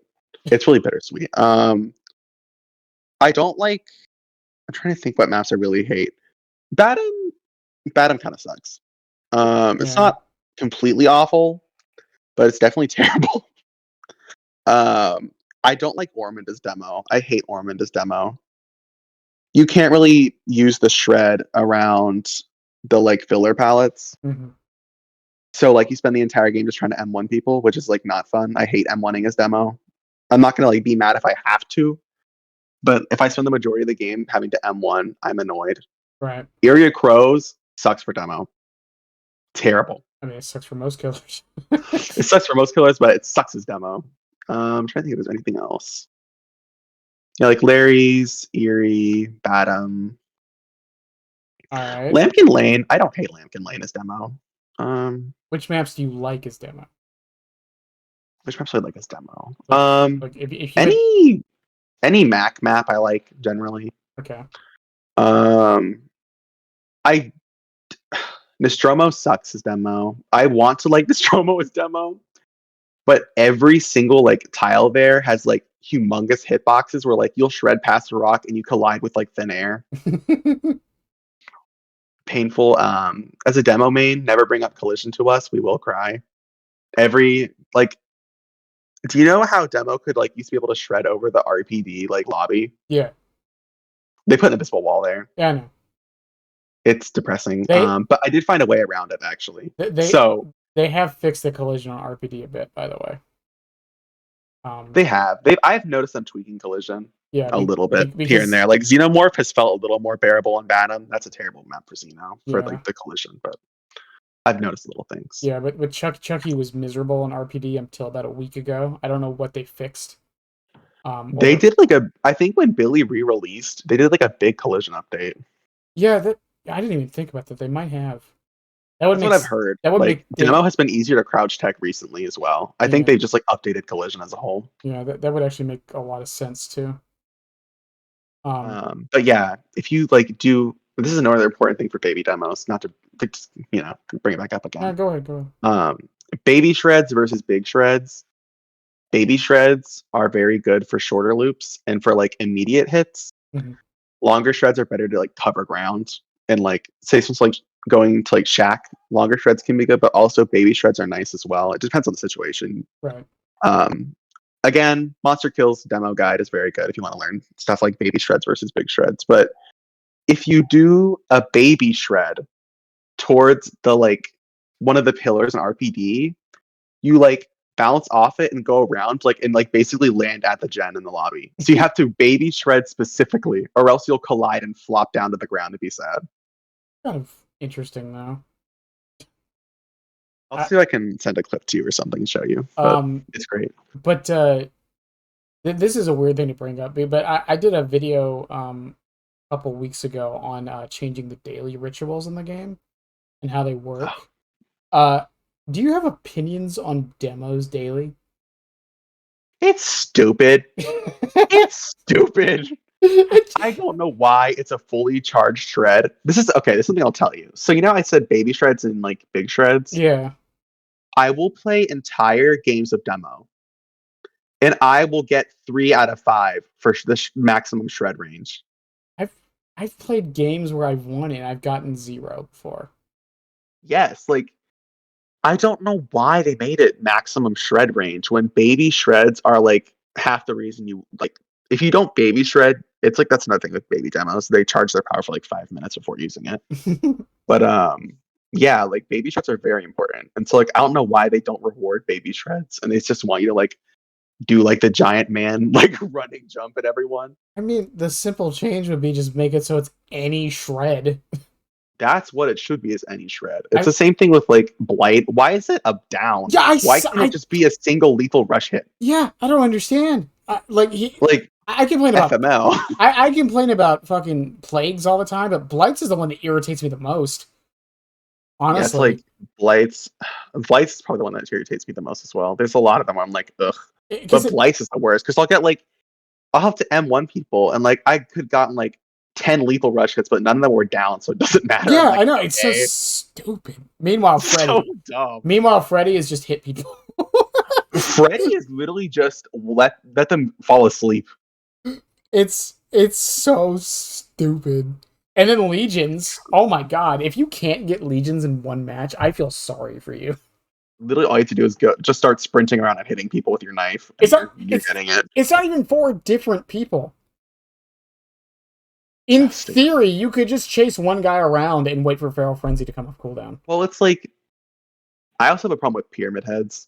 Why do I have to cage them? Why can't I just hit them with my power? Like, I'm like not asking for a lot here. I'm just asking for some common sense. I haven't gotten Chucky's yet. I think it is still Scamper Hits. No, Chucky's is slice and dice. Is it slice and dice? Okay. It's always been slice and dice. I got it like 3 days after he dropped. Yeah, his achievement and it was slice and dice. His achievement is Scamper Hits. Of course it is. Yeah. It's just like, it's another thing that I hate. I mean, as an Xbox demo, it really doesn't matter. Mm-hmm. But like, they never brought back demos achievement to hit people with your shreds, so you can't track shred stats. Stupid, but whatever. Yeah, that's actually. It probably will never come back, but whatever. One of the next questions was stats you have, but I guess you don't have any. Yeah, I'm on Xbox. There are no stats for me, but in my mind, I'm a great Xbox demo. That's my stat. My stat is really cool, kid. Yeah, you know the one good thing about being a Windows Store player. Well, there's a few good things, but as a Windows Store PC player, I can literally say I'm the best killer on Windows Store, and no one can debate me. Yeah, I think literally what are the stats I have as Xbox? As Xbox, these are the stats I have that consistently update for me. I know my time played, my blood point gains. Like apparently I now have gotten 1 billion blood points. Isn't that exciting? Wow. I can track the amount of kills I've gotten since I started. So I've gotten 8,301 kills. And then you can track how many people you've healed and the amount of times you made it out alive. Those are the stats I have. Oh, and if you've gotten a survivor to level 50. So, yeah. Those are the stats I get to have updated consistently. I mean, 1 billion blood points. That's impressive. Yeah, I think I have like, 6 P100s now? That's kind of another thing I do. But yeah, like I said, I still find it so, like, not bizarre, but, like, you started playing, like, 1.5 years after me, and you almost have double my hours. Well, I am, like, a college student, so you can guess what I did over the summer. Okay, fair enough. And, yeah, I was working during COVID, so... Yeah, I was a college student, so... I have a lot of free time. Yeah, I mean, I was working 80-hour weeks during COVID. I was not... Well, I didn't actually play during COVID, I guess, but... Yes, I have a little more. If I was like an actual like adult with like a job, then it would be different. That's one way to put it. Thank you, I guess. As an Um, actual adult with like responsibilities. yeah, there you go. I don't make this a secret. I still live with my parents. I'm not exactly like an actual adult, but I have my 9 to 5 or my noon to 8. You can be a single mom who works 2 jobs, who loves her kids and never stops. Don't you have a dog? Don't have, no, my sisters have dogs. Oh well, you love their dog. Yeah, You can be a single mom who works 2 jobs. I have a cat. I have a cat named Yum Yum. Oh, like the sauce. Yeah, yeah. That's not why she's called that, but yeah. I don't Of want different relation. to. I don't want to eat my cat, but I mean, I do love Yum Yum sauce, but I promise to not eat your cat. yeah. No, my landlord. This is back in my army days. My landlord. He was a stray and would feed her, and she said she would basically be purring while she was eating, but she like claimed she would like make a yum yum sound when she was eating. Yeah. She named her, and I just kept it. So It's cute. I'd like that name. That is cute. Yum Yum the cat, whatever my last name is, no one will ever know. Um, Yeah. It's actually Bennett. The first name's fake. yeah, yeah. There you go. Funny thing about my name, because people have asked me like where the name came from. And I've made it clear like it was literally just me thinking about it for 5 minutes. It's just like nothing special. But I got banned. My Blizzard account got banned years ago because my name has fake in it. And That's funny. it was associated with a hacker group. Oh yeah, Yeah, yeah. yeah, Talking about. yeah. So Blizzard was like, "Yeah, we gotta ban you." It's like I have no on record cheating or anything though. You should have changed your name to the real Bennett, and then they wouldn't have banned you. What was funny about it? I asked them, was like, "Can I change my name?" They're like, "No." Okay. If I lost all my Overwatch progress because they didn't like my name, I would be pissed. I was so on the bright side. I had the last laugh. I re-downloaded Overwatch on Switch when it came out on Switch. I played during the breast cancer Mercy. So you have Pink Mercy. I have Pink Mercy on my second account, and I don't even play Overwatch anymore. I mean, I think the real thing is, did you win if you had to play Overwatch on the Switch? That's true. It's very true. Hey, it is Gyro. It's not that bad. Oh yeah, I guess a few ways around it, but Yeah. overall, Yeah. I would never be like, you know what, I won. I want like DVD on the Switch. Also, anyone shitting on gyro controls hasn't used gyro controls. It makes me feel any better. I haven't even heard of gyro controls. It's when you move. Splatoon is the main game that uses it, but it's when you aim by moving the controller. Oh.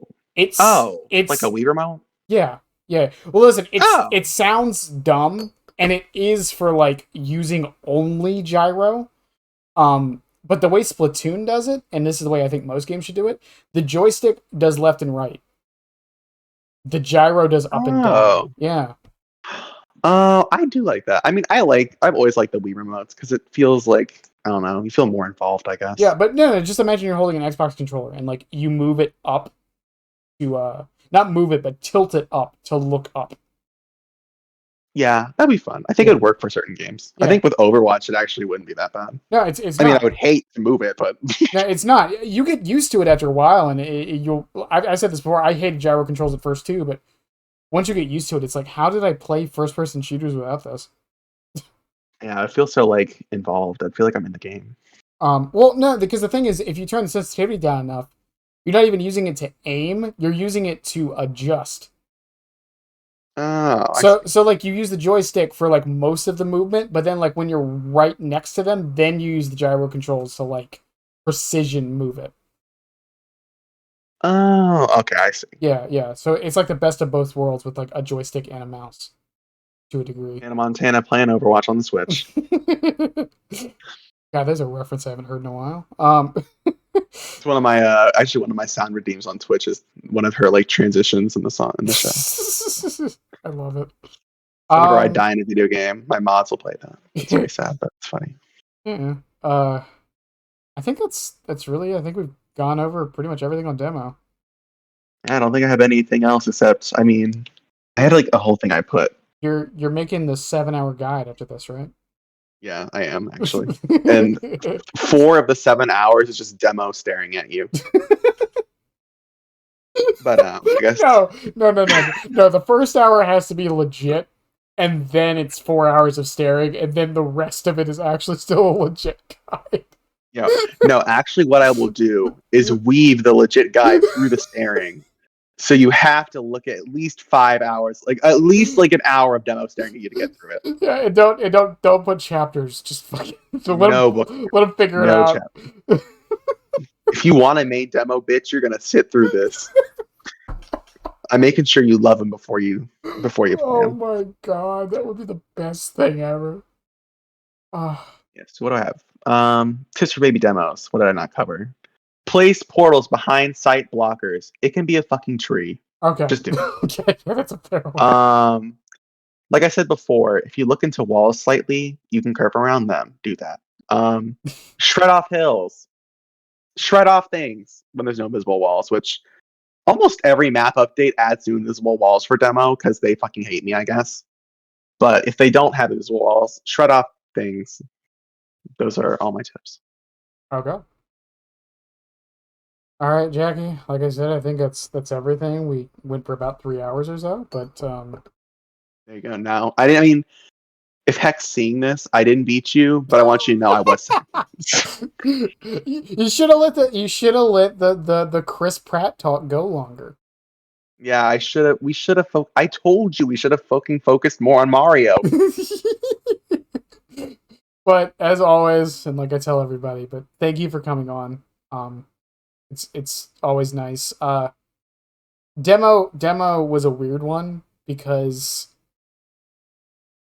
I mean we kind of talked about it with the middle ground thing, but like there are demo mains out there. There's plenty of them. At least I'm aware of a lot of them. But I think this is another case of I wasn't exactly sure who to pick, but I think Heck recommended you actually. Yes, I think. I think. I mean, I'm not a very prominent. Let's be real here. I'm a smaller streamer. I haven't really like gotten up off the ground, I guess, to put it away. But Right. there's not a ton of people who are like very prominent demo mains. I mean, Mm-hmm. there are a few, but I think actually a lot of demo mains have kind of fallen off. But I say there's a few demo mains that are very passionate about demo, and like Yes. I'd say Yeah. there's a lot of people who made demo are very, very, very passionate about demo. Like my friend Demo X Dog, you probably have heard of him. Mm-hmm. Monster Kill. I mean, it's actually kind of everyone, but those are like the main ones. So, like we're very passionate about demo. We love the character, and Right. yeah, It's we're like like no matter what happens, we're ride or die, it's ride or demo. it's like Hag and Singularity kind of. Yeah, Hag, Singularity. I'd say Billy. Yeah. It's not like Freddy. Um No, I mean Freddy, the mystery main. yeah. No, don't worry, don't worry. Y'all will figure out who it is. And I'm keeping it a secret until the episode's out. I just love that I mentioned I found one and people are like, who the fuck is it? I literally was like, who the fuck mains Freddy? Like, I just found like them. It took I just I don't know hours. how you did it. I Like, am I don't know how you did it. I am not kidding. It took hours. I went through Twitter, I went through YouTube, I went through Twitch, I went to the fucking forums. I found them. And they're not a nobody. People know who it is. You guys just don't know who it is.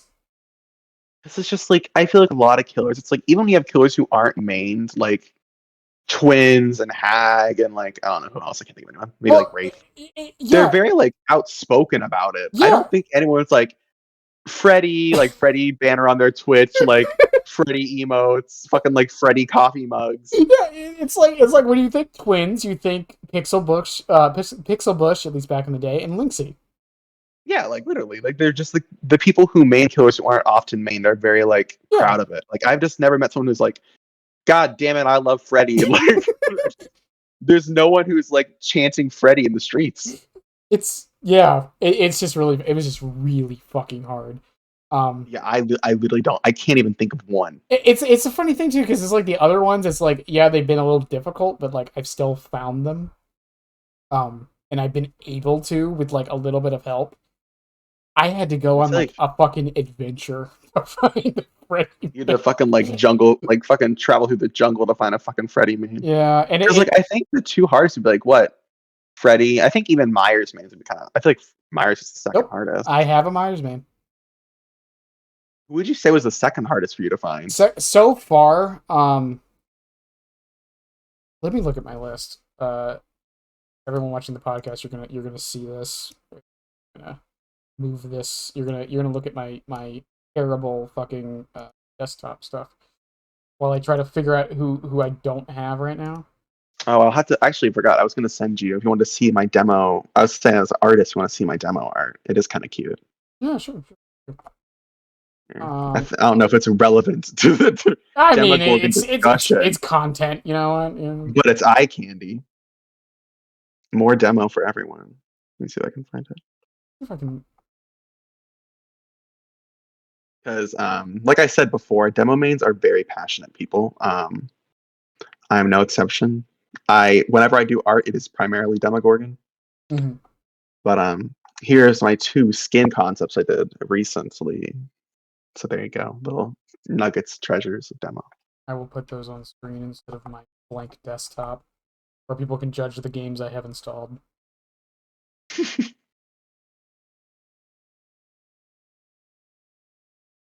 Oh, I like those. Yes, so they're all thematic to the show. So I'm a nerd, but I love them. I like the one that's like with the holes in it. Except for I feel like that would there's a particular phobia that would kind of elicit that would make it impossible to put in the game. I mean, they put clown in. You can figure a way around it. Dredge. That's another one that's been hard to find. Really hard to find. Really? Yes. I'm shocked. I know at least one giant dredge main. Yeah. Once some of these I haven't really been looking for, but yeah, I would shock. I feel like I mean, I guess I know one dredge main. It also depends who's willing to actually do the podcast. That's another thing, because it's like this is the list of everyone I said I hadn't found yet. It was Hillbilly, Myers, Doctor, Huntress, Bubba, Spirit, Ghostface, Oni, Blight, Dredge, Wesker, and Knight. Since then I have found a Myers, a Doctor, a Ghostface, and an Oni. Now I'm shocked you haven't been able to get a Wesker. Okay, here's the thing with Wesker, Huntress, and Hillbilly. There are a lot of them. And honestly, that's been harder to find than the ones with no one. Really? Because I don't know who to pick. Yeah. Because I don't want to pick the wrong person. I don't want to say the wrong person. I don't want to pick someone and have the other people's fans be mad at me.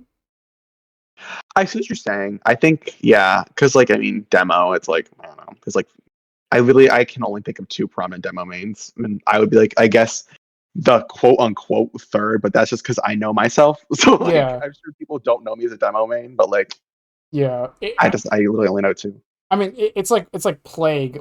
I can think of there's 6 or 7 of them I know of. And I didn't really. I can't think of a single. Yeah, there's a lot of them.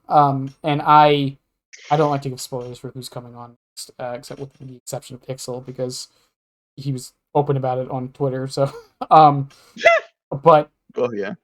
You got to keep your.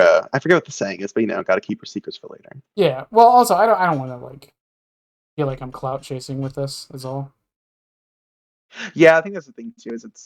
I mean, obviously it's more of what you're feeling, but yeah, it's kind of hard to do a podcast with people who main certain killers and not be oh, he only got X person on because they're a bigger bigger than X person. And at the same time, I don't want, because I've said it before. It's my one criteria, because I don't have much of one, is basically, do they actually main this character? And what constitutes maining is different between different people, but to me, that's your primary character. It's not the only thing you play, but it's Yeah. As much as I am a P100 Xeno, he is my side hoe. Yeah, but then the other thing is are they a content creator? Do they make YouTube? Do they make? I don't care about numbers, but do they stream? Do they make YouTube content? Do they make TikTok content? Do they are they on Twitter? That's my only 2 criteria. And that second one kind of feeds into the first one. It's anyone could say they're a Freddy main, right? They could send me a picture of them being a P100 Freddy and be like, yeah, I'm actually a Freddy main. It's like, okay. I Do have... you have a Freddy coffee mug? Yeah. Well, no, it's like, do you stream? Can I prove that you played Freddy a lot of stream? No. Do you post, like, Freddy stuff on Twitter? No. Do you... okay, like you see what I'm saying? It's like, where's the validity there, right? Yeah, definitely. I definitely come off as a demo main. Well, yeah, and I mean, Gummy comes off as a hag main. He won't shut up about a hag. I love Freddy, but God, that is a twisted man. Like, I won't shut up about Chucky. That's how people know I'm a Chucky main. Like, it's, you know, I made the joke last night on my Twitter where it's like, I'm gonna date this, but like, my Twitter is such a whiplash because you get Dead by Daylight opinions, Chucky clips, me simping for Samus, and depression. That's what you get from my Twitter. No, I saw that. I was like, first of all, I love Samus. Everyone does. So like, who does? When I played Smash, I only played Zero Suit Samus. Let's be real here. I wanted a girl boss and I wanted to kill people. But yes, I agree. It's just, it's a complicated process, and it shouldn't be. And that's why I'm glad I've gotten. I'll actually talk about this a little later, John. But yeah, I'm just proud of what this has turned into and become. And I'm gonna make this very clear because I made this clear on Twitter, and I'm glad putting this at the end of this because most people don't watch the last 30 minutes of these. But Slushy, for those who don't know, is doing a she's doing a series on YouTube where she is interviewing prominent killer mains and trying to get better at playing killer because she is main survivor for like 5,000 hours. That's so sick. I love that. I love it too. I have gotten 3 or 4 DMs. It was just one, but I've gotten 3 or 4 DMs saying she stole your idea. First off, I don't have the rights to an interview series. Second, this is not like a super original thing. Third, she's putting her own twist on it anyways. And fourth, I don't care if she did. That's like, it's also just like an entirely different concept to like, it's just an entirely different thing. Yeah. It was just so nuts that I got 3 or 4 people telling me like, she stole your idea. No, she didn't. Yeah, it's always the Twitter. People on social media always want a little bit of drama, you know? It's just like, I don't, and once again, to that last point, I don't, even if she does, even if she straight up was like, yeah, I'm doing the same thing this guy's doing, I don't care. Because even if someone, I mean, well, first of all, it would be a little shitty, but I think even if someone like tomorrow directly, I guess you could say directly copied your idea, they're still going to put their own twist on it that's different. You know what I mean? Well, on top of that, unless they literally stole your audio files and like played it out on a podcast, well, on top someone's of going to put their own flair on it. On top of that, as of now, I'm doing 1 per killer, right? Mm-hmm. We just talked about there's like 1 million Huntress mains. Yeah. Like, I mean, like they wouldn't have the same people on as I do, I would assume. Exactly. Except for maybe the Freddy, but he's the only one. He's quite literally the only one. we all have to share him. Okay, he's getting passed around every podcast. Man's gonna be booked up till that time. God, it's so fucking funny. I just like, again, I've never met a Freddy main. I've never even heard of one because who's proud of maining Freddy? If you're listening to this, by the way, somehow, I want you to know I mean nothing bad when we're saying I kind of mean it as like a badge of honor in a way, because they're not very open about it either. Like I said, I had to search to find them. It wasn't in their Twitter bio. It wasn't in their fucking YouTube bio. They don't really like. They've made a few videos about it, but like they never claimed to be one unless you actually watch the video. Yeah. I think a Freddy main's just a trooper because like Freddy literally went from garbage to like one of the meta killers to like garbage again. Like you stuck with him through it all. Freddy is highs and lows. Freddy is literally, in my opinion, the baseline killer in this game. He is the killer of the He is in fact the killer of Dead by Daylight. At the end of the day, it's like we can make fun of Trapper being bad, but it's like his power still kind of does something. Like, I think Forever Freddy really just stained his image to the point where Behavior nuked him from space and let him just like sit on like a desolate, scarred planet for the rest of time. there's a lot of problems. Like at least, there's a lot of at problems with least Freddy. Skull Merchant got like a little, bit back. Freddy, that bitch is toast. He's literally like Anakin without a suit. He's just melted. There's other problems with Freddy, and I'm sure I'll go into it in that episode. It's not just that he's bad. Because if Chucky was bad, I would probably still play him because he's still Chucky the killer doll. Yeah, exactly. He still has the voice lines. He still feels like I'm playing Chucky. Freddy doesn't feel like Freddy. He's the 2010 remake Freddy, which if you've watched the movie or know the movie, you know why he's kind of stained. Yeah, well, it's not even just that he's the 2010 Freddy. It's just like the power doesn't feel like I'm playing Freddy. Yeah, I feel like Freddy as a killer power should feel very like direct.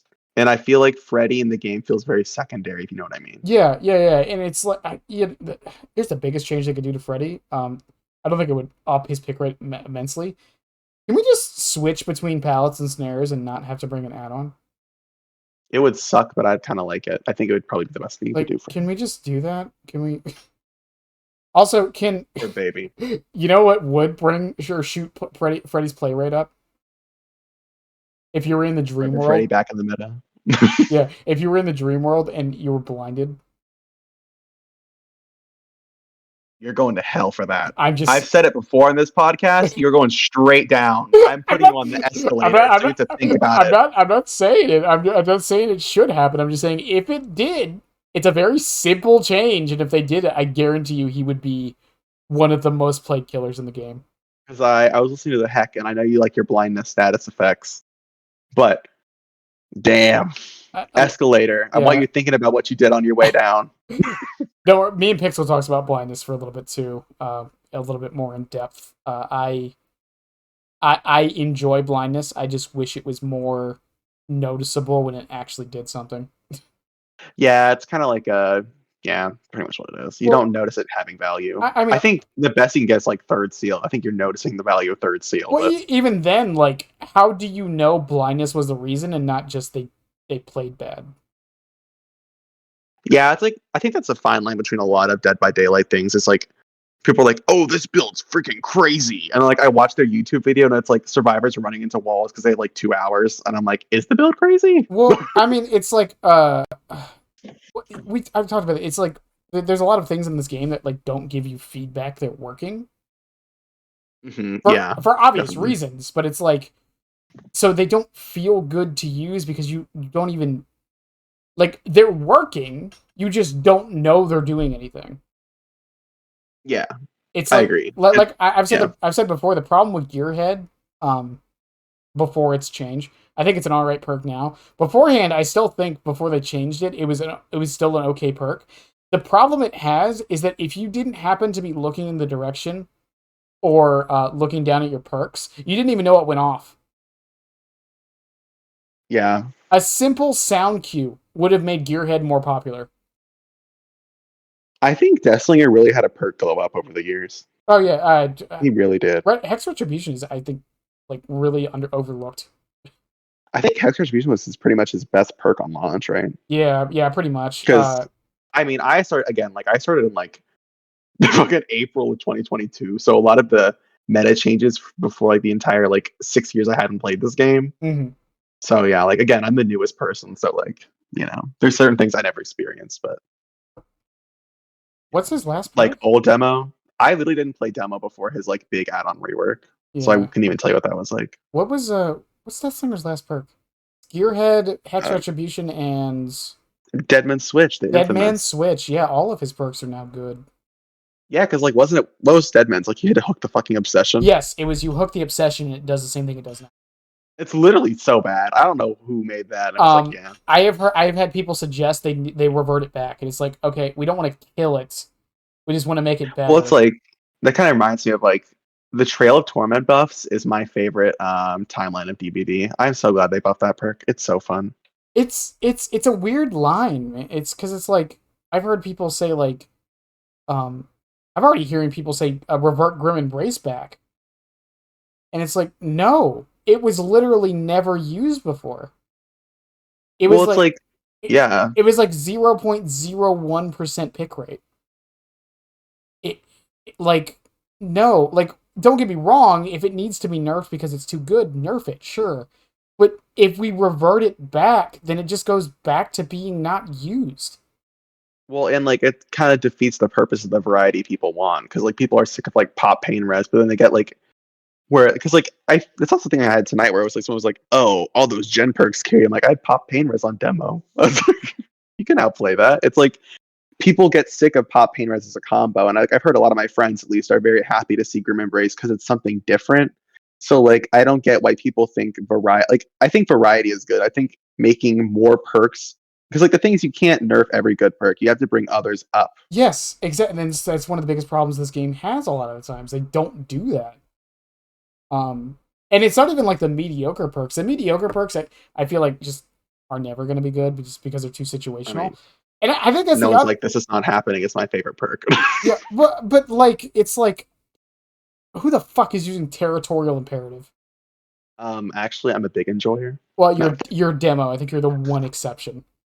yeah, I do make your choice basement demo. Actually, off stream, that's the only build I use. You know, I think about it, I'm last I checked, I think demo is literally the only character who can even use territorial imperative.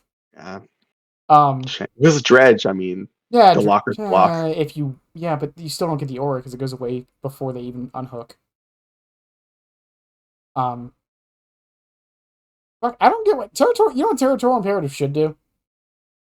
Just it What? gives What do you you think? full aura reading in the basement when you're away from the basement. Yeah, I think that would work. That'd be Like nice. it's not super good, but like it does something. I think that's a philosophy DBD should go with more. I think kind of we talked about earlier with like streamlining. Uh huh. I think it's just again better to elevate perks, make things weird. So Because like if it sucks, just revert it. But there, like it's better to try something new. yeah, there's a concept. There's a YouTuber I watched named White Light. He talks about He was talking about Destiny 2 with this. There's a concept that because a lot of people always talk about buff and nerf, right? Um, but the way he put it was we shouldn't be buffing and nerfing in and out of meta. We should be buffing and nerfing into conversation. It's so like philosophical. I It like it. well because it's like it shouldn't be what is the best perk in the game. It should be why should I run this perk versus why run this perk. And it should be an actual debate you have in your head, not just okay, this perk is better, I'm running it. Right? Yeah. It's just saying people are always after the meta. I don't think meta. Well, first of all, there's always going to be meta. I Always, yeah. think meta shakeups are good. I think meta changes are good. I don't think meta changes should be done where it's like all the current meta perks are nerfed. It kind of reminds me of like WoW. I never played WoW, so let's not start those accusations. But like with WoW, every like new expansion they do completely power creeps the past ones, and so you have to play every single one. I don't think that's the way to do it. Yeah. I think meta shift should just be done by just changing, tweaking things, bringing new things into meta. I don't think you should like Yeah. end metas by just completely gutting everything that's currently powerful. Yeah, and it's also like I forget which game did this. It was a game in the early 2000s. But there was a Tommy gun in that game, a machine gun. It was one of the least used guns in the game. Uh, they didn't buff it at all. Uh, After a patch though, where I'll tell you what they did, but they didn't buff any of the numbers. They didn't make it any better. It became the second most used gun in the game. You know what they did? What? They changed the sound. That is true. That's That is, yeah. that's the other thing with it too. You just like I said, there's some perks that just don't give you feedback they're doing anything. It's kind of like I never brought this up. My favorite, if you to ask me my single favorite part of Demogorgon, do you want to Mm-hmm. guess what that is? What? The fact that I fucking scream at everyone every time I hit them. Well, yeah, it's like clowns laugh. Or Deathslinger's laugh. Like, every single time my demo screams at you, I'm like living the life. Like, demo sound design is my favorite in all of DBD. It is so like it's above amazing. It's just so good. It's a big part of what makes something feel good to play. And I think it's often overlooked. And like I said, with like perks and even killers, like I said, like Nemesis's whip attack sound, fucking chef's kiss. It's so satisfying to hit. I love the pring sound. It's so good. Yeah. Chucky laughing, or even just saying like vulgar shit like after he hits somebody, like it just makes it more satisfying. Like I mentioned, Deathslinger and Clown's laughs. Doctors gets a little grating because he does it all the time, not just on hit. That bitch never shuts up. Yeah. Giving me a headache. Yeah, and then, I was talking with Pixel about Skull Merchant. It's like, would voice lines make Skull Merchant more appealing to play? And I think they would. I'm gonna skull all over your merchant. and then personality is another thing. It's like Ghostface isn't that good of a killer, and a lot of people play him because he's like stupid and silly. Yeah, exactly. It's like he's just a little silly guy. And then ease of use is another thing. Like, why is Legion so popular? Because they're easy. There's a fucking Legion name that just heard me say that and going, actually they're not that easy. Let me rephrase that. Actually, I have a lot of this. The Legion blind tech. The Legion blind tech. Let me rephrase that. They're easy to use, not easy to master. Well, I feel like Legion just also gives you the feeling of value because you're like, I just damaged everyone on the team. You know what I mean? Yeah, exactly. And there's no delay to it either. It's instant. You activate Feral Frenzy, you hear that mixtape go off, you hit one person, you see a Killer Instinct, and you go and hit them, and then you just got the instant dopamine and serotonin of that. Yeah, you're just ping-ponging around the map, and it's just fun. Yeah. Well, maybe not for me, but other people. Yeah. But it's just like with Wesker, it's like hitting a bound is just, it feels good. Oh yeah, it's like this is like my red flag. Another thing I'm coming out as, I played a lot of Skull Merchant on release, not because I actually like the power, but I loved how when you hit people with your two blades, she'd grab you and then like flick the blood off. I was obsessed. I literally played her just for the animation. The way Pig wipes her blade or her hidden blade, that's how I wipe my knives in real life. And I don't know why. It's just so satisfying to watch. I don't know why. Yeah, it's just like for those animations, have me play Skull Merchant. They're powerful. For those curious, by the way, I am not a psychopath going around murdering people. I use a pocket knife at work, and whenever it like gets cardboard over it, I wipe it on my sleeve. That's all I'm saying. When he stabs his enemies, he wipes the blood off on his sleeves. Clean blade is a happy blade. All right. Takes off his rotten pig head and then. Yeah, it's just like design, like little things like that just go, they just make a difference. Even with perks, I said, could you imagine if, like I said, Gearhead had a sound ping when it went off? It would feel better to use immediately. Yeah, it's like, imagine if like whenever Cruel Limits like activated on any kill, you heard like a weird like Stranger Things sound. Mm-hmm. I'd be sold. I'd run Cruel Limits on everyone. Like the Hillbilly rework, when he hits overdrive, there's like this clanking sound when the overdrive is active. It's so satisfying to hear that I just rev the chainsaw just to get it sometimes. No, I just love sound in DBD. Like, my favorite thing ever is just like, that's why I like demo. It's like Oni, like just hearing like map wide sounds of the killer doing actions. Mm-hmm. I love it. It's just, or like hearing Deathslinger's gunshots in the background. Yeah, or not Deathslinger, Pyramid Head's power and the like. Ugh. Yeah, like there's a lot of. If there's one, I've criticized Pyramid Head about how his M2 punishes you more than it rewards you most of the time. Yeah, I'd agree. However, the fucking sound effect when you hit it kind of makes it worth it. Or when you use his power and hit multiple people, it's like bring, bring, bring. Oh my god, it's so good. But yeah, of course you get majorly punished if you hit a healthy person with it. Anyways, I love Pyramid Head, but god, does he need a fucking They need to like look at that poor man. He's fine. I think killer power wise, he's fine. It's his add-ons. It's It's like just his base kit is so strong. It's just like it's just I his again add-ons. need more reward. There's like certain killer powers where I'm like, I'm trying to think who I was thinking of because like with demo, when you hit a demo shred, you get 800 points. Yeah. There's like some killer where I was like, I can't even think of who it is, but like there's a killer where like the score event is it's like 500. And I'm like, why is it so low? It might be Pyramid Head where like you hit a judgment, it's like 500 points. I'm like, why is that not 800? I think Deathslingers is 500 too, but you also get 500 for a basic attack. So I thought basic attack was 300. Is it 300? It might be. So yeah, I think hit 300. Yeah, I think total it's 800. So if you spear them and hit them, you get 800, which is fine. Yeah, I think with demo. But the thing with Deathslinger, I've said before, is like, even if you reel them in, as long as they're healthy, and the chain breaks, you still get an injure, right? And you can still basically catch up. You're still an M10, but like, or 110. I mean, but like Chucky's another. I tell people this all the time. Don't slice and dice a healthy person. Unless you're like super far behind them, don't slice and dice them. There's literally no reward for doing it. I know, but it makes me happy. In fact, if you just M1 them and then catch up with the slice and dice, it's way better for you. Not even hitting them, just catching up. It is true. I often will just like, because like when my Tiffany power, Tiffany is about to run out, I'll just like dash at the end. And like I feel like people think I look stupid, but I'm like, well, if it's about to end anyway. Yeah. And like when you cancel Tiffany or when you cancel the power, you don't get like, and I think first of all, if you cancel your Chucky power, I think you should get like a little bit of the cooldown back. I think they didn't do that because of amulets.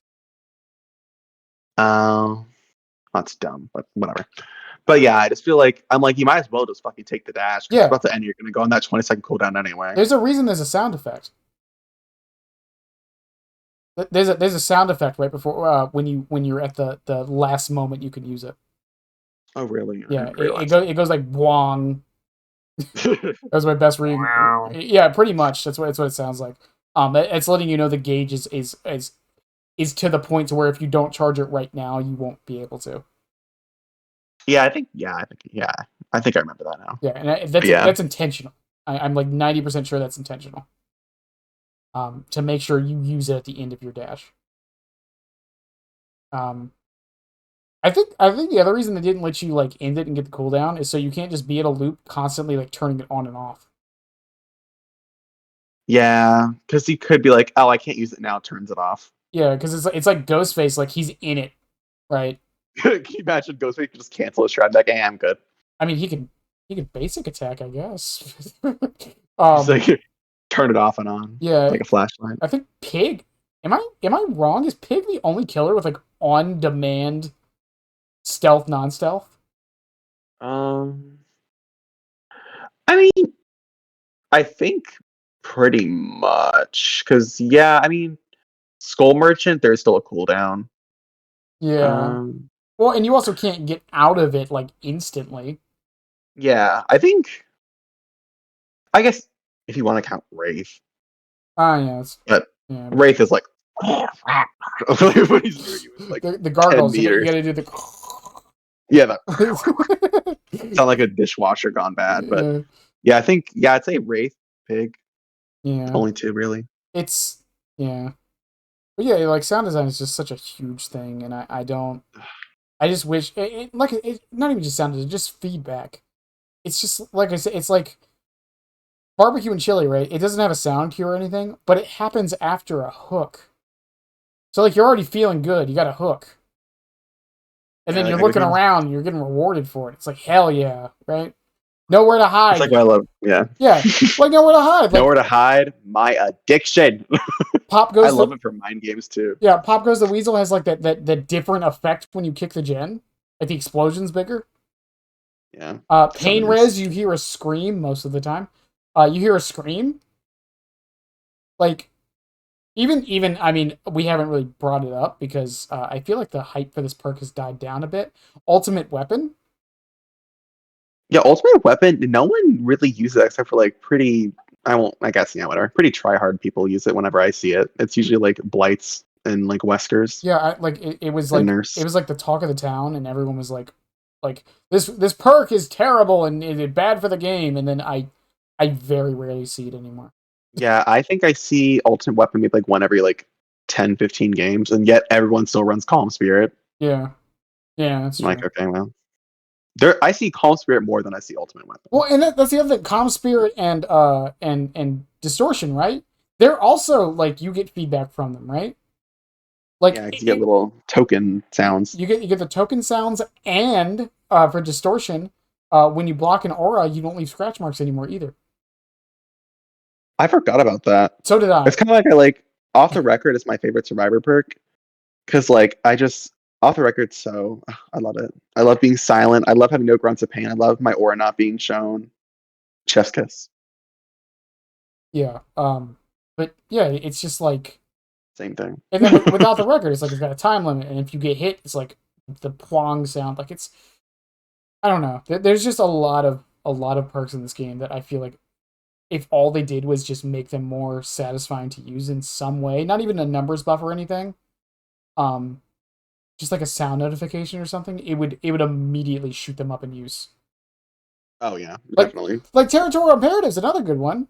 Like we talked about how bad it is, but could you imagine if like it just did like a map wide plong noise that someone entered the basement? Every time someone enters the basement, a giant gong sound goes off. Boom. Yeah. Like it doesn't even get the aura anymore. That's all it does. It just gives you a sound notification. It would be nice. I think, yeah, I think sound is something that people underestimate in DBD for like killer popularity. Like, what I mean, obviously, there's like the most obvious examples, like Wesker voice lines. Yeah, Like, who doesn't fucking love playing Wesker and being like, I should think like, I, they're like I still how think disappointing or whatever. yeah, I still think voice lines should have a toggle.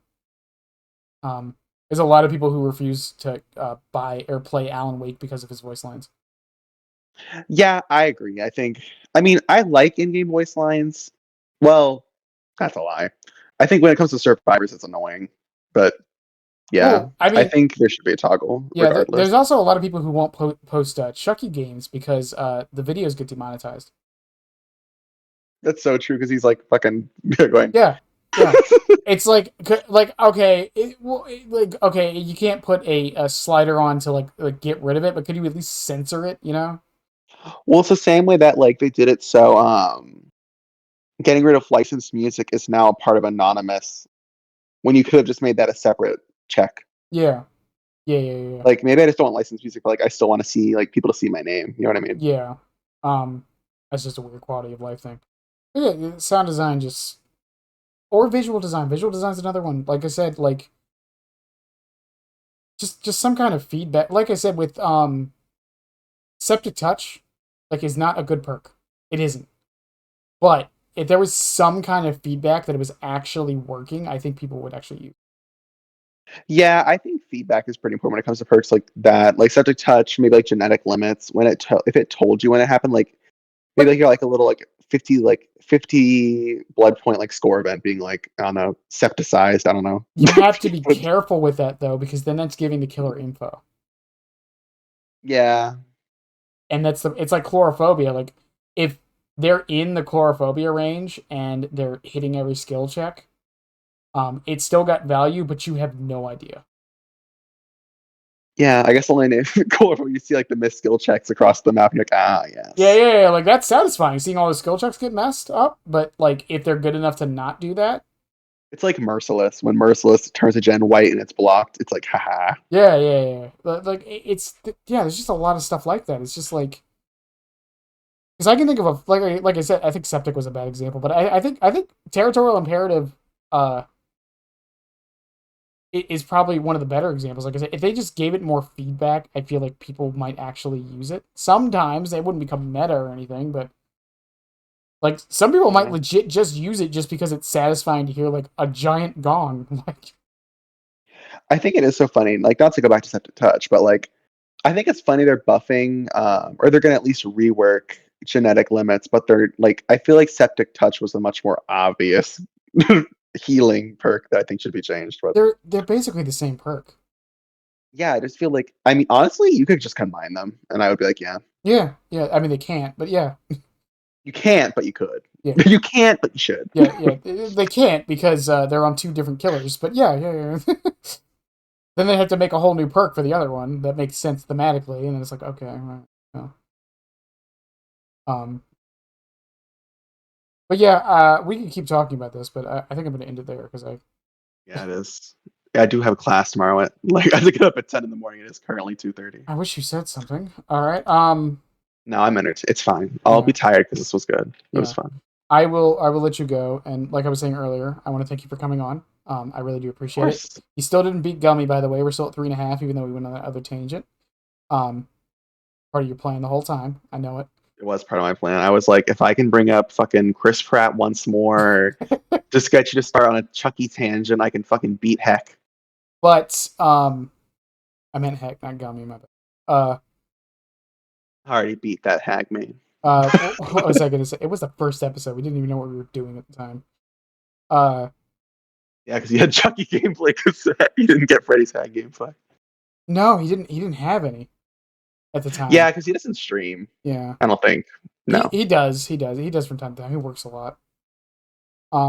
he is a single mom who works 2 jobs. Yes, I will tell his wife that.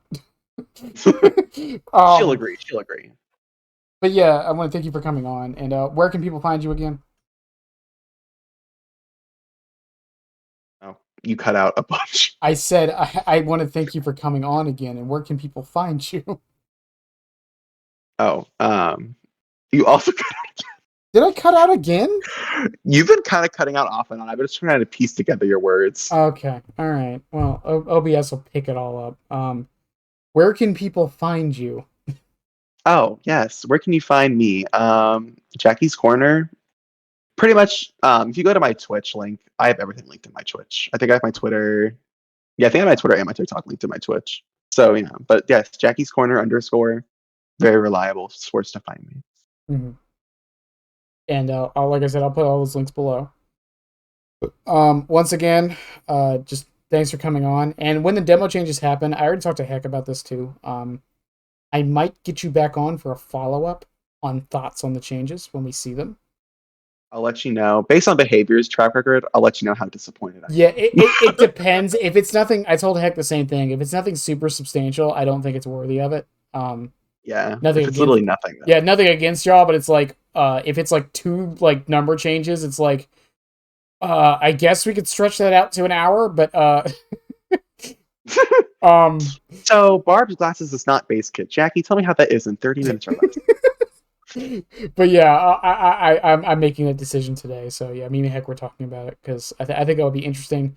Plus, it lets me get more episodes of this out. So yeah, then you even get more content. And what is more content if nothing not good? Yeah, exactly. It's 2024. If you don't have content, do you even exist? Yeah, the goldfish brain will forget you. In any case, I will see you guys in the next one. If y'all made it to the end, you are absolute legends, even with all of our tangents on random bullshit. I love y'all, and as always, bye!